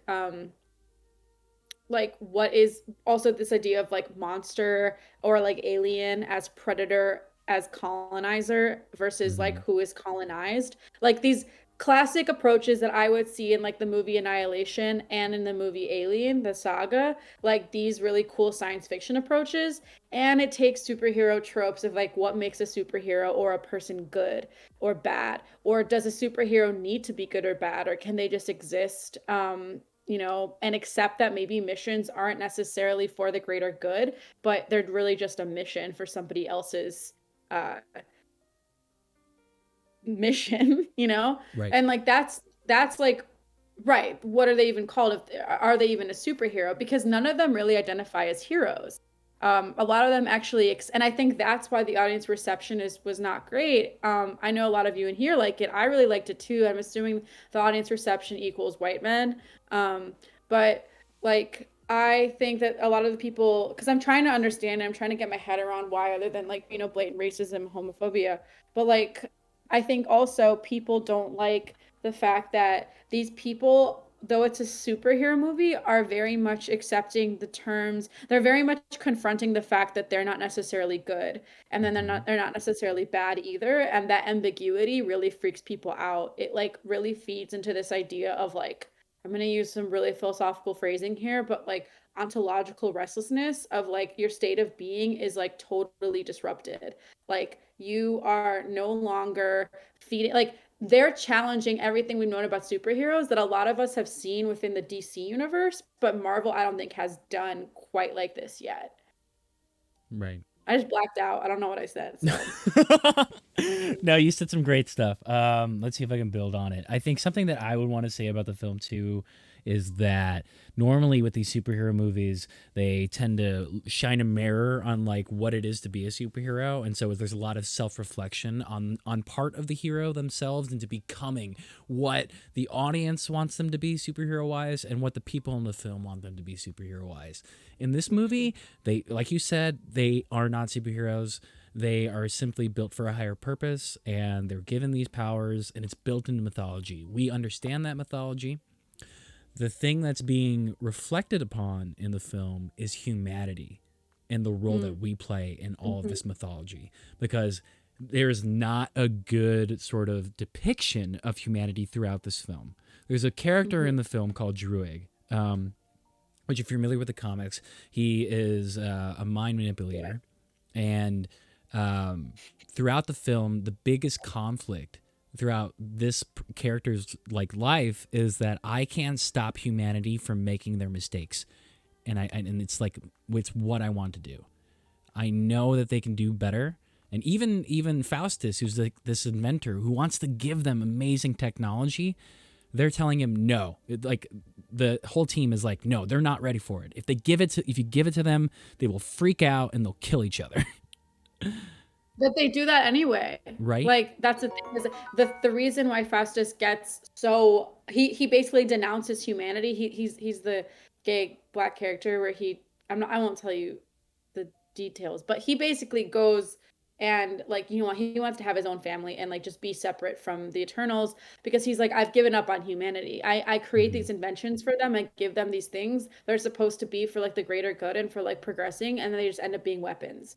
And so he ends up being like so exhausted by humans. And Druig, his whole thing is like, I could save these people. I could brainwash them into just dropping their weapons and then just realizing, wait, like I think what he does, like, because we don't actually know what he tells them. Like when what he does when he like mind controls them, we don't know. You know, he could be saying something as silly as like, bro, life is meaningless. Why the fuck am I in a war right now? You know, and that would drop all their weapons. Like that would make me drop my weapon. Like, why the fuck am I in a war right now? You know, like it's that's the thing is he's like, I would do anything to just save these people and make them stop doing this shit. Why do they keep doing it? But what's fascinating about Druig is that he ends up basically becoming a cult leader because his savior complex gets in the way. And he wants to like his whole thing because he himself is flawed. Like he's like humans are these, you know, pity creatures. Let me just tell them what to do and how to be like how to be good to themselves and for their community, and I'm going to decide what that looks like. And so he ends up being a cult leader and so like it's this sort of like it's like this irony of like, you know, free will is sort of the beauty of humanity and it's what allows us like consciousness and free will is what allows us to be human, but it's also what destroys us. Right. And so it's like it's this balance that Druig himself can't like accept. And a lot of the Eternals can't accept. Yeah, that having a consciousness is what allows us to be awful and incredible. It's like the eternal, you know, like freaking dilemma. It's the eternal human dilemma. Like we're all capable of being mass murderers, we're capable of being abusers, we're capable of being all of us are. No one is exempt from that. It's about your life choices and the things that you decide to do and the way that you're raised and the way that you're like brought up in the world and, you know, amongst other things that allow you to choose not to be. But it's a choice, you know, every step of the way. Speaking of people who do bad things, Tobias, have you been able to revisit The Last of Us 2? No. No, I'm not. I know you mentioned you wanted to give that another try. Yeah, I will. I will. Like one day. I just ended up never touching it. So that's just on me. That's not like saying anything about the game at this point. I know you've been so busy with the boot camp and work and stuff, but what have you been enjoying like just for yourself? That can go for like any sort of content. Actually, I don't know. Not much. There has not been much time. Like, I mean, there's been things that I've watched. I mean, I was watching Succession for a bit. Damn. What?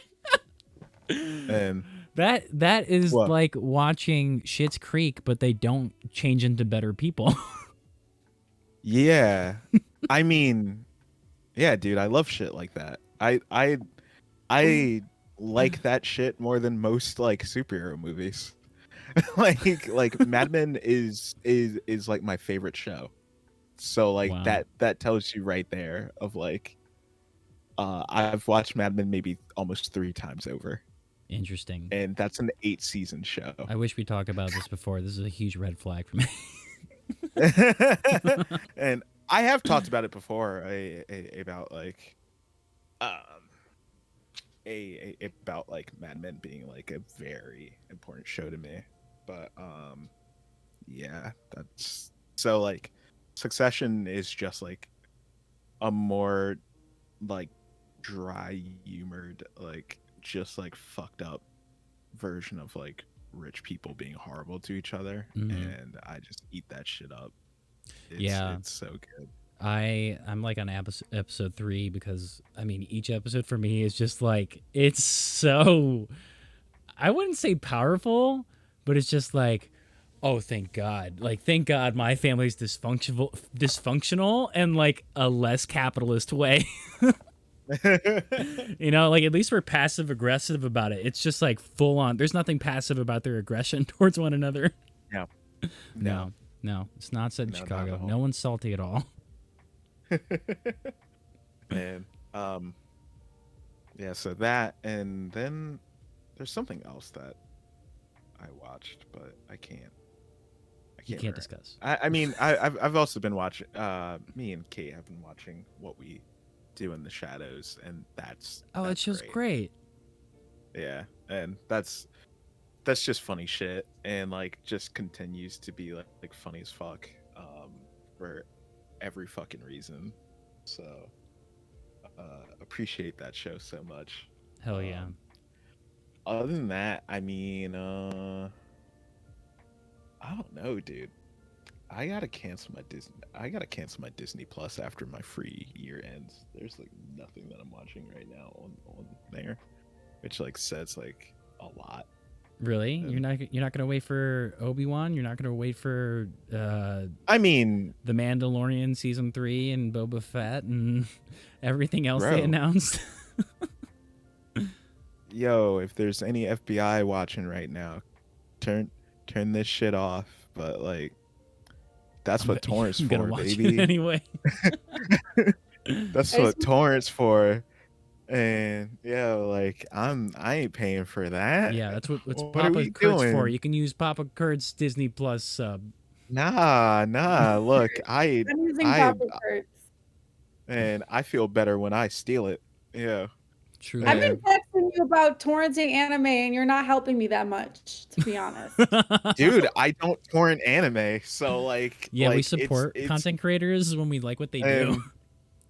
Daddy Kurt. So I don't when torrent anime, but I do stream anime illegally. I don't And I gave you always the torrent site. anime, but when I do, stream it. We talked about the new Spider-Man movie a little bit ago, but our essential consensus is that we don't. we're tired. We're like whatever, yeah. We're really tired. I mean, I'm excited for it because I think out of all three of us, I'm the most impressionable. Yeah, you definitely yeah. Say it. Vampire. If you aren't illegally streaming your anime, what are you doing? I got into the Spider-Verse and I Real was talk set. though. Y'all can use my Funimation. Was that the real talk? No. Like if you aren't illegally streaming your anime, like Right. the fuck are you doing? Yeah, I'll like, see you all in Kiss Cartoon after this. Yo, exactly. Speak up, King. Listen, I am okay. What about the new Batman? You don't give a want to shit. watch the new Batman. Dude, you don't even want to watch Batman. You don't give a shit about Batman at this point. You're a Nightwing No, fan. I don't give a shit about a Robert Pattinson version of Batman that they're just churning missing out because out. they want to put another freaking movie out about a freaking Batman. And here's the thing, everybody, if you need to understand something about me, is that Batman was like my god for a long time. And I like since I've been 14. So like Batman's like really important to me. But I'm so over it. I'm so over this version of Batman. I don't need another brooding whatever. Tobias is our new Batman. That's it. Call it a day. I'll be worse. I was gonna say they're bringing back Michael Keaton Batman. Shouldn't you be happy? Oh, that sounds fun. I love that. Okay, we'll do a little campy Batman, little gay boy Batman. Yeah, I didn't say nerd gay. I've been in a deep depression, so that's why like I haven't been Yeah. able to. Also, Kitty, you have like zero lag. Your comments have just been like right then and there. The I best love it. Batman content is Christian Holy Bale. Musical Batman. I stand by that. The Bring best Christian Batman Bale. is animated Batman. That is it. Batman the but animated series? Yeah, animated series. And also, like, I like him in some of the animated stuff from like 2014 to 2021 that they were doing. Mhm. I will say, yeah, that sounds fun. He's a Twitch streamer by day. He's like a billionaire in his house, like playing his little games. Which makes I mean I'm probably gonna do a little Nightwing C2E2 situation. So AKA Oh, Rivka cosplay. Me as Nightwing. That'd be sick.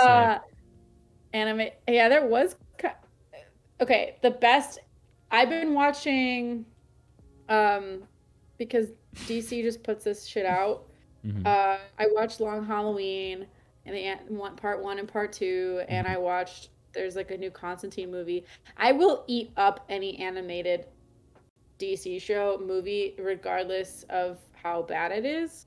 But I actually did not mind Long Halloween 1 and 2 because I really do like the comics. But I know that Kurt, you didn't love it, so Yeah, that's fair. It was. I had no plans on Halloween weekend because I was not feeling great, so I The watched animation, like, is just too different from the graphic novel. I know. Which was the biggest thing for me. I was like, this is very like Darwin Cook-esque, very like 1940s, 1950s types of comics. And so they modernized it to kind of look like the animated series in the 90s. And I just wasn't feeling the story because the story itself is really good. But right. The whole point of the Long Halloween is literally, I think his art. So yes, past that. It's not great. I just listen. There are a few things in my life that it's like drugs.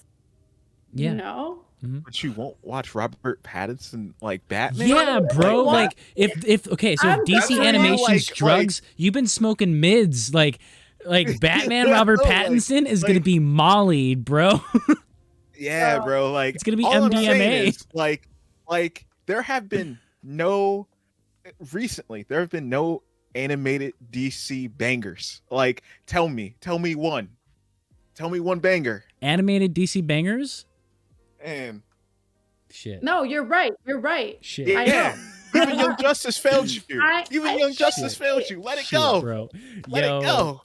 I'm waiting for Harley Quinn season 3 with the dude. Robert Pattinson freaks me out too. I do not like him as Batman. That's kind of why I want to see Batman. I want to see the fucking nightmare. I want to see. This is the most interested in Batman I've been in years. Yeah. He looks really not good in it either. Like I think Batman. Yeah, I want to see unhealthy Batman. I want to see close to. Yeah, I want to see unhealthy Batman. I just don't think he's the vibe. This is breaking barriers. Yeah, And he's gonna get rugged. Don't you worry. Daddy Bruce Wayne is gonna show up. This is him at Daddy. I need Daddy Bruce, and I need him to be there. I need him to not be this. I need him to stop giving me these brooding ass. They're giving you disheveled. The cameo of the Robert Pattinson meme. The one who was just like this. He's just and the fucking, what is it, the Riddler? That's the villain? Like, why? Paul Dano's gonna be sick! Rivka, get the fuck out of here! Get the fuck out of the show, man! Zoe Kravitz as Catwoman is the only saving grace. Man, you're wilding out right now. Yeah, I don't. You're bro. This was made for you. This was made for you. Jason Momoa as Batman is what I'm talking about. Although we can't have Zoe Kravitz as Catwoman if we're doing that. You want Jason Momoa as Batman? Someone recommended it, and I agree. That would be hot. I'm down. Or Oscar Isaac. Oscar Isaac is Batman. Come on. Oh, come on. Throw him in. That'd be hot. It would be. Let's go. I'd be too distracted. I want that. I'm over this. If Oscar Isaac was Batman, I'd want the nipples back on the suit. Jesus Christ. Well, who's okay? Courtney is Robin. Okay, but I'm Nightwing. I'm the original. Yeah, you can be Nightwing. Oh God, does that Robin. mean I don't want to be Damian Robin though? No, you're Tim. You'll be Tim. No, don't be Tim. I'm Tim Drake Robin. That's so pathetic. Come on, guys. No. I'm Dick Grayson. Just keep this. Yeah. I'm Jason Todd. I'll give you Jason Todd. You're Jason Todd. Yeah. Red Robin. Although you would be a good Robin. Thank you. You would be a good Robin. Fables wants to be Poison Ivy. Get in line. Poison Ivy's the best character in the DC universe. Like, Yeah. like, Elaborate. I mean, yeah, I mean, like, she's like actually like doing something good for the planet and people, and Right. like even more so than Batman. Or she just like is like she's like, people are like, oh, she's an anti-hero, oh, she's a villain, but like no, she really is just like trying to Right. save the earth. Like if your Tinder bio said eco-terrorist, I'd be like, swipe right. Thank you. Right. Super like. Like, yeah, no, so she like really is. I mean, her and Harley Quinn, and then Harley Quinn animated, they're married in the show. So we're like, we Spoiler love alert. that. Oh yeah, I mean, yeah, but thanks, man. Yeah. bro, I was like gonna that's finish just that. I wasn't able to catch up, bro. Yeah. Yeah, bro. I'm look on forward episode to 3 of it. season Look 2. forward to I it. would It's look fine. forward to it. Man, I love that you said that. forward. I love that you say that because I am very much am a Right person now. where like if people spoil things, and I like spoiling things for myself just so that I could look forward to something. You know? Yeah. Like that's why I stopped watching Walking Dead. I was like, motherfucker, they're gonna kill this guy? I'm out. You're gonna kill Glenn? Fuck this shit. Fuck this shit. Listen, John Bernthal as God. This is a thirst Yo, list. you keep asking for a hot Batman, and I Right. want you to stop. You were just talking about how you don't you were want just Spider-Man to talking be about, hot. like, Now you're asking for hot yeah, Batman? like, Like, yo, you're something's asking got to for give hot here. Batman. one Like- person I like- want to be hot. Man, like there's other things out there. Like you like you can ask for Dick Grayson to be hot, like, but like you need to leave Batman alone. Okay, Like, you're right. yo, You're right. You're right. You're Robert right. Pattinson looks disheveled and looks like shit. Let's go. Yeah, bro. Man. Yeah. Yo, the I don't seasonal watch- depression I don't king watch we need Gotham. right now. You don't I don't Gotham? watch any live action Batman. I don't. I'm not into it. Who mentioned Gotham? I can't. I don't like seeing actors as Batman. I have like a weird thing with it. That's just why I'm struggling with Robert Pattinson. I like him to be this character that exists in comics or in animation, and I don't actually like seeing people make him real because I don't know. I have a thing with that. I think it would be really problematic if you watch Gotham because you're talking about Bruce is sexy right now, and he's literally a child in the show. Okay, well, Yeah, you should they're not all watch the children show. at some point. I also think like Dick Grayson was a child at one point. We were children at one point. Like, Right, but you were a teen liking another teen, and then the teen grew up, and then you, yeah, You're I think it was right, just you're like right, you're it was right, at the you're right right. time. This would be problematic because he's literally 12 years old in the show. Lex Luthor, but make him hot. Like, honestly though, Lex Luthor probably is hot. Bro, here's what I'm saying: Lex Luthor should be Billy Zane. You guys know Billy Zane? Oh my god. Why did they make Lex Luthor like a nerd every time in the live action? Oh, bro. Billy's- So here's Okay. what I'm actually thinking that what's his face from The Social Network? What's his name? Jesse Eisenberg. He was kind of perfect. You really thought so? Because I hate the dude. Like I hate everything he does. He's like the perfect Yeah. hateable actor, which I guess makes him a good Yeah. actor. But like Yeah. I think that's why he made a good Lex Luthor. he is. Yeah, he's a good Lex Luthor. I won't disagree with that. He was like, hello, Clark Kent. Yeah, that's like so his vibe. Did you see that Batman and Superman are married or gay together in some like version of the story? What? There's a universe where we got gay Superman and Batman? They're fucking. Are you talking about Midnighter and Apollo? I don't know. Somewhere in the world, there's a Batman and Superman who are fucking. In one of the 52 universes. Yeah, people are like, "Did you know that Superman is Jewish?" And I'm like, the original creators were Jewish, and he had Jewish origins, maybe, but like, he's not in. It's not really a thing. I don't know. I feel like there's so many different universes now that it's like we're all just. That's why I'm like, I need to finish writing my little Nightwing, like my little like comic book, and then throw it into the DC universe, so then I can also be part of DC universe. There's got to be more Jewish representation in superhero culture. Queer Jewish representation. Not I just have the like Hebrew Hammer. right, and well, Harley Quinn is actually technically Jewish, and also, and like queer Jewish immigrant representation and whatever. I have I have thoughts and ideas. Yeah, I'm writing a comic. If you want to be in a brainstorming session with me anytime, you can hit me up on Kurt's Fantana's Discord channel. Hell yeah. Put exclamation point Discord in the chat and you can join us in our conversations, which hardly ever happen. Yeah, I'm writing about ancestral healing. So if you want to be in my brainstorm sesh, because these are the only two people I talk to about it and they ignore me half the time. Wait, we've got comics around us, right? Like you have Yeah. comics where you're at, Rivka? Uh-huh. Tobias, you got comics where you're at? Yeah, what? All right. Yes. I'm going to redeem something that people can redeem in my chat, which, if you're not following me, what the fuck are you doing? There's a channel point redemption here called Show and Tell, and it's when you can choose vinyl, a comic book, or a video game. I'm choosing a comic book for us. We're going to take like a 5-minute break. We're all going to come back with a comic book that means something to us and then talk about it. Does that sound okay? Damn, what the fuck? You're just about to throw that on us like that? Yeah. Okay. Let's do it. All right, we're going to be right back. Minutes. All right, everybody, do not leave this because it's going to be interesting. Go do what you have to do and be back at 45. Do we need 5 minutes? I feel like I can just walk. My bookshelf is right there. All right, cool. Whenever you get back. Oh, you already put it on quiet? Yeah. No, they can't hear you anymore. You have T minus 30 seconds, they say. All right, I need a second to find mine.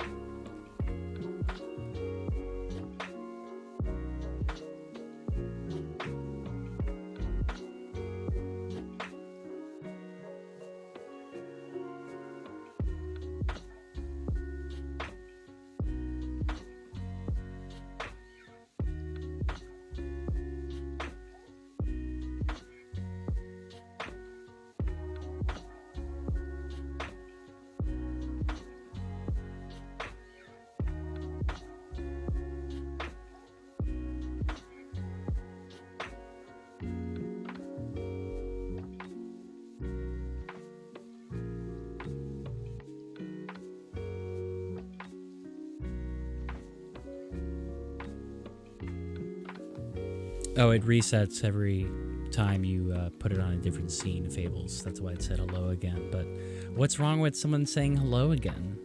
You know, welcome back to the Be Right Back screen. How are we doing, guys? I mean, Do you still need more time? no, I feel like I'm good. Tobias? Is Tobias there? Oh, he needs a second. I have to choose League of Extraordinary Gentlemen or Batwoman. Figure it out. And I'll ask the chat to do the same. Let us know if there's a comic out there that really made a difference in your life, or, you know, one that's important to you. Let us know in the chat.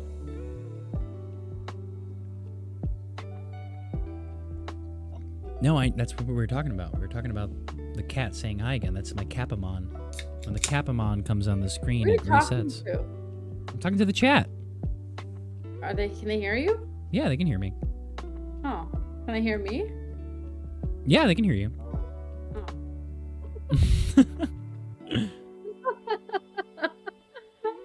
Oh my god. Does it have to be like Action Comics? Absolutely not. No, it can be independent comics. My comic is not DC nor Marvel, actually. Be like Daniel Close. Oh my god, I got one too. Which one do you have? Ah, fuck, what happened? Oh, they're back. I was like, oh my god. Yeah, do manga. Does manga count? Because I don't have comics. They count. They definitely count. I'm like, shit. You've heard of DC, but have you heard of DN? Are you talking about DN? Dark Horse? Dark Knight? You already know what it is. I suppose so. I got some good manga I can bring up. Uh, nice.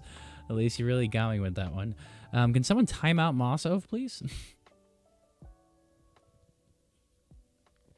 All right. Rivka, you ready to go? Sure. All right, you go first.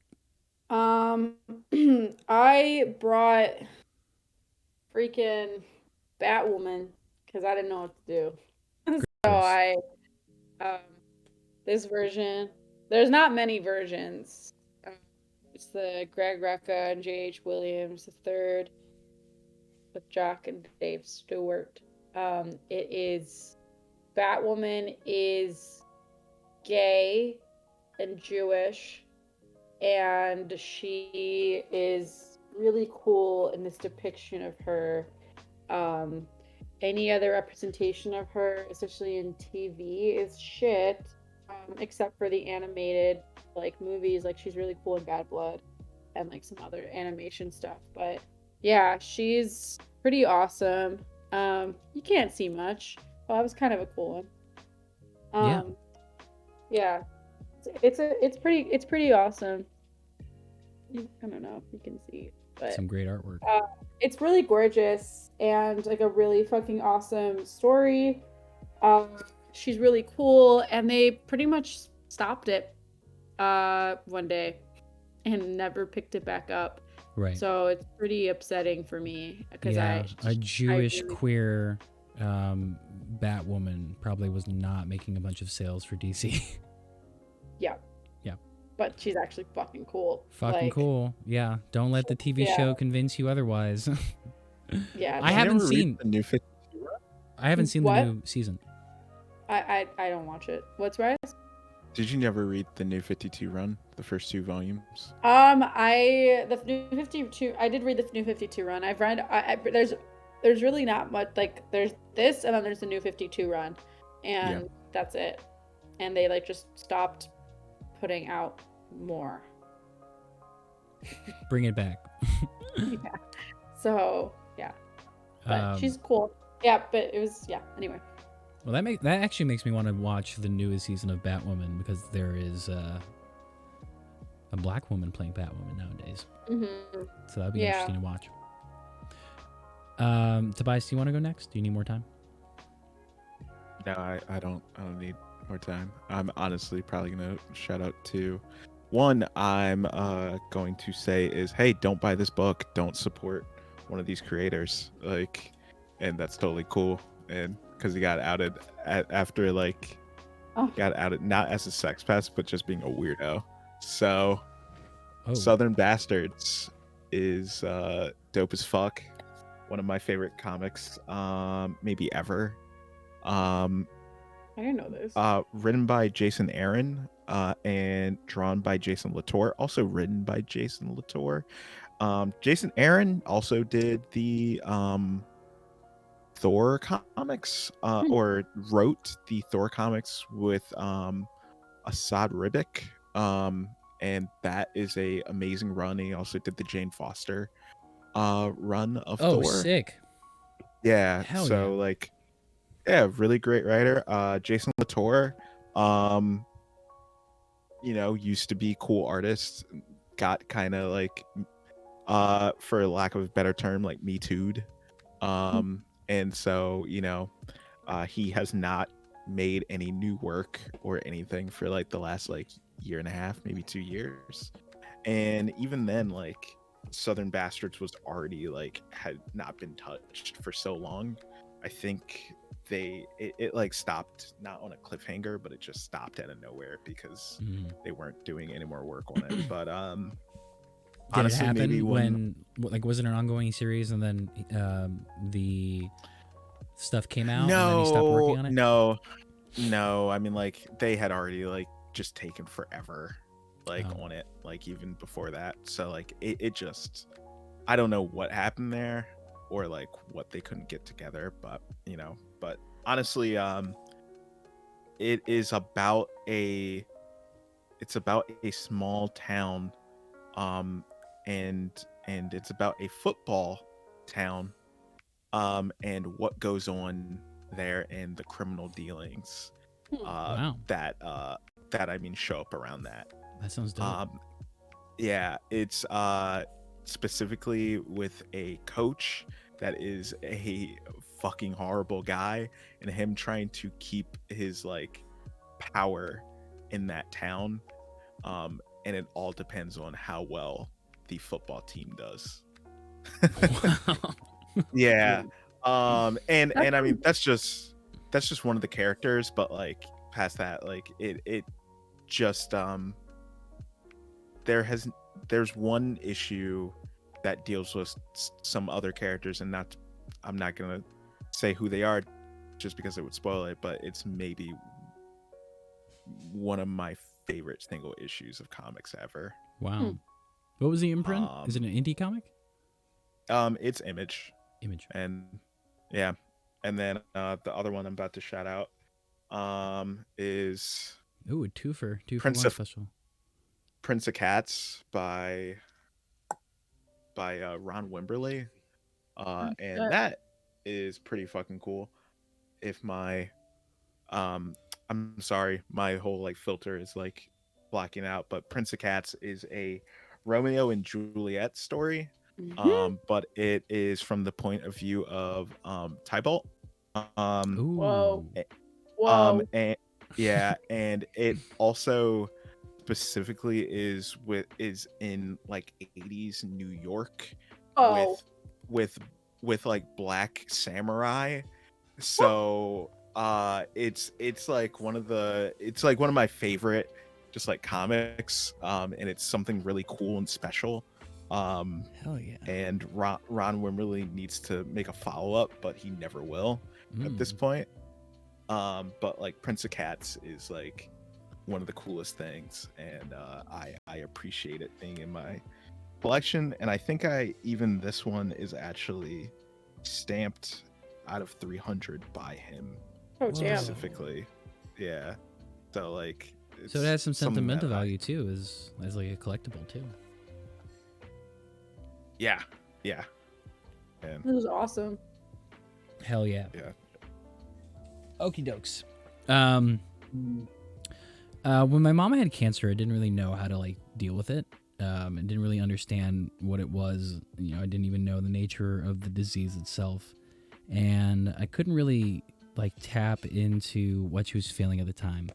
And then I was into comics like around the same time that she got diagnosed, and I heard about this comic book writer named Harvey Pekar, and I saw a movie called American Splendor, and it was about a comic book writer, because he couldn't draw for shit. That's the kind of the cool premise of the movie, is that he would make friends with these really cool artists, and they would help him make his comics. And I liked how he did it. I liked how he worked, and he ends up getting cancer in the film.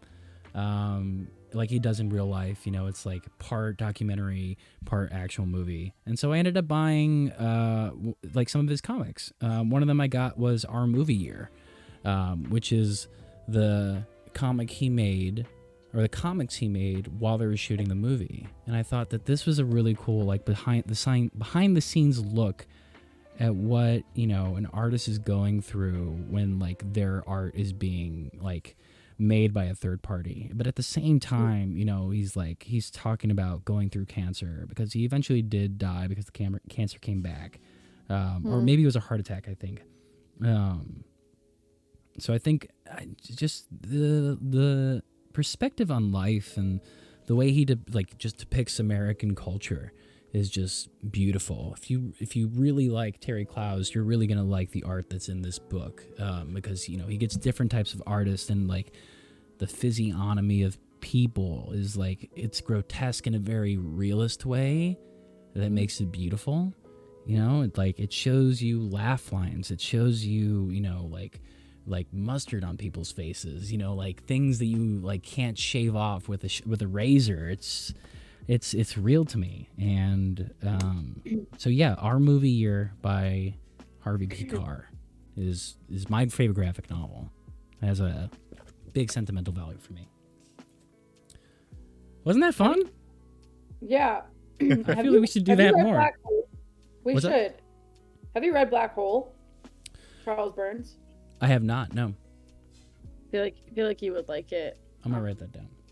Yeah, it's fucking beautiful too, but it's intense, but it's really good. He's an artist. I'll send you his work. Thank you. But yeah, any final thoughts before we sort of cap off? It's been 1 hour and 55 minutes. We used to do this thing called a rosebud thorn. Are you guys still into that idea? I don't know if yeah, it was kind of like we kind of got to like dark places whenever we went there. So I think it's because we were doing it like in the peak of the pandemic, you know. So rose, bud, and thorn. So it was like the rose would be what's beautiful in your life. What's beautiful in your life, the bud would be something that's growing, something you're excited about, and then the thorn would be the thing that would, you know, it's part of something beautiful, but it still hurts. So, not Citizen Kane, no. So I guess like let's go around and talk about something we're excited about. And I guess since like Thankstaking's coming up, something we're grateful for. And I don't know, a fun fact about yourself. We are introducing ourselves to people, so let's do that. All right, Rivka, go first. Yeah, you go first, Rivka. You got a smile on your goddamn face. All right, go first. Yeah. I never know what to say with this shit. I like talking about myself is really hard. You would think I like doing it, but I actually don't. Well, my rose is. I thought we said we weren't doing that. Oh, We aren't doing that. We aren't We're doing that. fact? No, Fun fact. no. Like, what are you excited about? Just something you're that you're excited about. What are you excited about? I'm excited about. Romantic anime. I got stuff on the queue. C2E2. C2E2. Yeah, I'm gonna be. I'm also gonna watch Yuri on Ice, which is another. I've been saving it. It's another boys love anime. Yep. Gay as fuck. It's like an ice skater one. I know, I'm really excited. So yeah, if you watched it or you like that stuff, you should hit me up on the Discord. When are you gonna watch it? I don't know. You should watch it in the Discord. Okay. Could do that. That's fine. Yeah, if anyone wants to join me, I could do that. Yeah, hit me up. Friends. Friends. Friends. Yeah, I live alone. I can make it on Discord. I have a Funimation account, so I wonder like what that looks like with copyright laws, but I can stream it. Hell yeah. Talk about it later. Details later. We got Firefox. Right. We're good. Right. Yeah, I don't know. Mostly excited for TV, excited I don't know. Life is hard lately, but yeah. Hell yeah. TV. If you need branding help, hit out Hooligan Creatives. Check out Hooligan Mag. It's hooliganmag.com, right? Yeah, hooliganmagazine.com. Hell yeah. I've got some pieces on there. I've got some interviews. Yeah. Rivka helped me get into streaming, really, because of some of the first interviews I did were for Hooligan Magazine. So, thank you, Rivka. Yeah, no problem. Tobias, you're up. What are you excited about? Honestly, just decided to play some Halo this week, man. Hey, did you get a chance to play any of it before? The drop happened, what, on a couple nights ago? Monday. Yeah. I played a little bit before this call. That was cool. And you know what? I already played the alpha that came out, so I already knew what I was going to be getting, but feels clean. I'm happy. Hey, that's a good thing. That's great. Yeah. We were worried for a long time that thing was going to suck. What, is he getting the Master Chief Series X? Oh, shit, dude. That's the second time I've seen one. Damn, bro. Cal, thanks for joining us. Yeah, bro. So we are eating good over here. Yeah, but got that Master Chief at spots. I'm ready. Even though I'm still gonna play most of my games on my fucking PC that I paid too much money for. So. You gotta. And then fun fact about me. I'm a really big Star Wars fan, and you'll Hey. never hear me talk about it. So, what's up? And Yeah, your move is always to like lower the sleeve while you're just talking shit about Disney. actually, like the funniest thing, I went out with the tank top one time, like during like it was a couple months ago or like 2 months ago. I was at BJ's, dude, and I was just walking around getting whatever the fuck I needed. This one dude kept looking at me the whole time, and I was wondering what the fuck was up. Like I could feel him. I mean, like looking at me, and I forgot like what the fuck I was wearing, so I forgot that my shoulder was showing. And then like I walk past this guy, and he's like, "Hey," and then he lifts up his shoulder, and he also has like a Boba Fett tattoo, and I'm just like, oh shit, man, okay, that's cool as fuck. Only time I've been excited to see another Star Wars fan. Otherwise, like, please to God, leave me alone. Everyone in the chat right now is writing fan fiction, and they're like, and they kissed. It was about to go down in this BJ's, everybody. Yeah, like, cool dude was out with his wife. I hope they're happy. I mean, she's probably not, but like, you know, like. She's but probably you know, more it's of all a good. Star Wars fan than he is. I hope that's what keeps the love alive. And Grogu got all the, you know, the cute fans into the fandom. I'm getting drunk, guys. Thank God. Yo. I just joked, and they were soulmates. Yeah. Grogu got all the kids. Yeah. Oh. All right, Kurt. It's your time. Damn. I am excited about the Fantana Streamer Showcase happening on Saturday. I got 10 streamers giving you hour-long pieces of content back to back. We go live at 11:30 a.m. with some opening remarks, and then you got 10 fucking hours of streaming on Twitch. Just ride the raid train, and that's all you got to do to support, really. A lot of people are going to be showing their faces. Well, they're relatively new. They're not going to be showing, they're like debuting on Twitch, but some of them are on their path towards affiliate, so they would definitely appreciate the follows and the views. But it's going to be a really good time. Everybody that I got to sign up for the showcase is unbelievably talented. I'm so happy to call them friends. So yeah, it's a busy week. I'm excited for it to be over. And for a little bit of a break next week. I guess I got to get prepared for Black Friday too. I don't know what I'm going to buy. I'm going to buy at least one thing for Black Friday. I've already bought enough. I'm calling it quits right here, pretty much. That's a good call. I mean, yeah, I bought like an audio interface for this mic when I don't need it. So that's you can sell it back to me. Like, Yeah, hey, Daddy, bro. if you want more of an Yo, hey, look,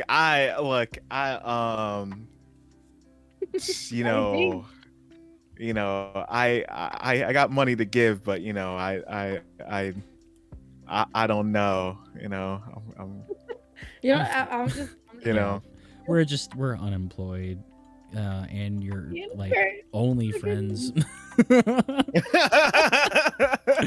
They should make a website called OnlyFriends where you only have 2 friends and you pay for them to be your friends. Mm-hmm. That's 12 to 8:30 gonna go by in the blink of an eye, truly. Listen, we're desperate here. Throw me gift subs, Tobias. Yeah. Actually, JK, do not do that. If you want to support me, throw me some money on my Ko-fi. Stop giving money to Bezos. I already have subscribed to Courtney Love before with my And you regretted it. Amazon, whatever the fuck I get, because I support their bad practices. Yeah, I'm the Fuck. most toxic streamer out there. Yeah. I keep on inviting queers onto my shows. It's my leftist agenda. Ay. You hate to see it. I think I'm gonna go see French Dispatch finally on a matinee on Sunday. Beautiful. Am I coming We with? love that for you. You want an invite, Kurt? I kind of want an invite, unless it's supposed to be like a date. Then No, it's not. because I can be a My- third wheel. It's like my high school. It's like my high school best friend, Brett, and he's bringing his girlfriend. So you can come. You can be my boyfriend. Oh, sweet. I love that idea. We can double date. Yeah, we're gonna go Dutch though. I'm not gonna pay for your meals. That's fine. Damn! Holy shit! I'm not into that type of monogamy, that capitalist monogamy of paying for your partner's meals. Sorry. Damn, homie. Yeah. Things are rough in these streets nowadays, huh? In these mean God streets. damn. In these mean Chivalry is streets. dead. Chivalry really is dead. though. I'll pull your chair out. I'll stand up before you You'll sit pull it down. out so I can fall on my ass. Yeah. No, if I'm in a relationship, I feel like I tend to be the one that would purchase the things anyway. Yeah, Rivka's daddy. Rivka's more daddy than I'll ever be. Fun fact about me, I literally have no shame. Neither do I, clearly. We have no shame. And that's what makes this a very entertaining time. Listen, we've got 21 people watching the show right now. We got to rate somebody. This is a really successful episode of Nerd Gaze. We got to do this more often. When are we going to do it again? Let's do it soon. 2 weeks. 2 weeks? 2 weeks. All right. Guys, thanks so much for coming on the show. I'm putting on the buy screen, and I'm going to figure out someone to raid. But if you guys need a piece, you're more than welcome to peace out. Oh, we're going to raid my bestie Earth Dweller Derek, who's playing the Pokemon trading card game. Let's manifest over there. It's going to be so good. Earth Dweller Derek, I'm so happy that they're alive. Earth Dweller Derek. Earth Dweller Derek. It's a whole ass name. It's so good. Here we go. It was great talking to y'all. Yeah, we're going to be seeing you. Put exclamation point Tobias, exclamation point Rivka in the chat. We'll see you next time. Thanks for being Bye. here. Bye.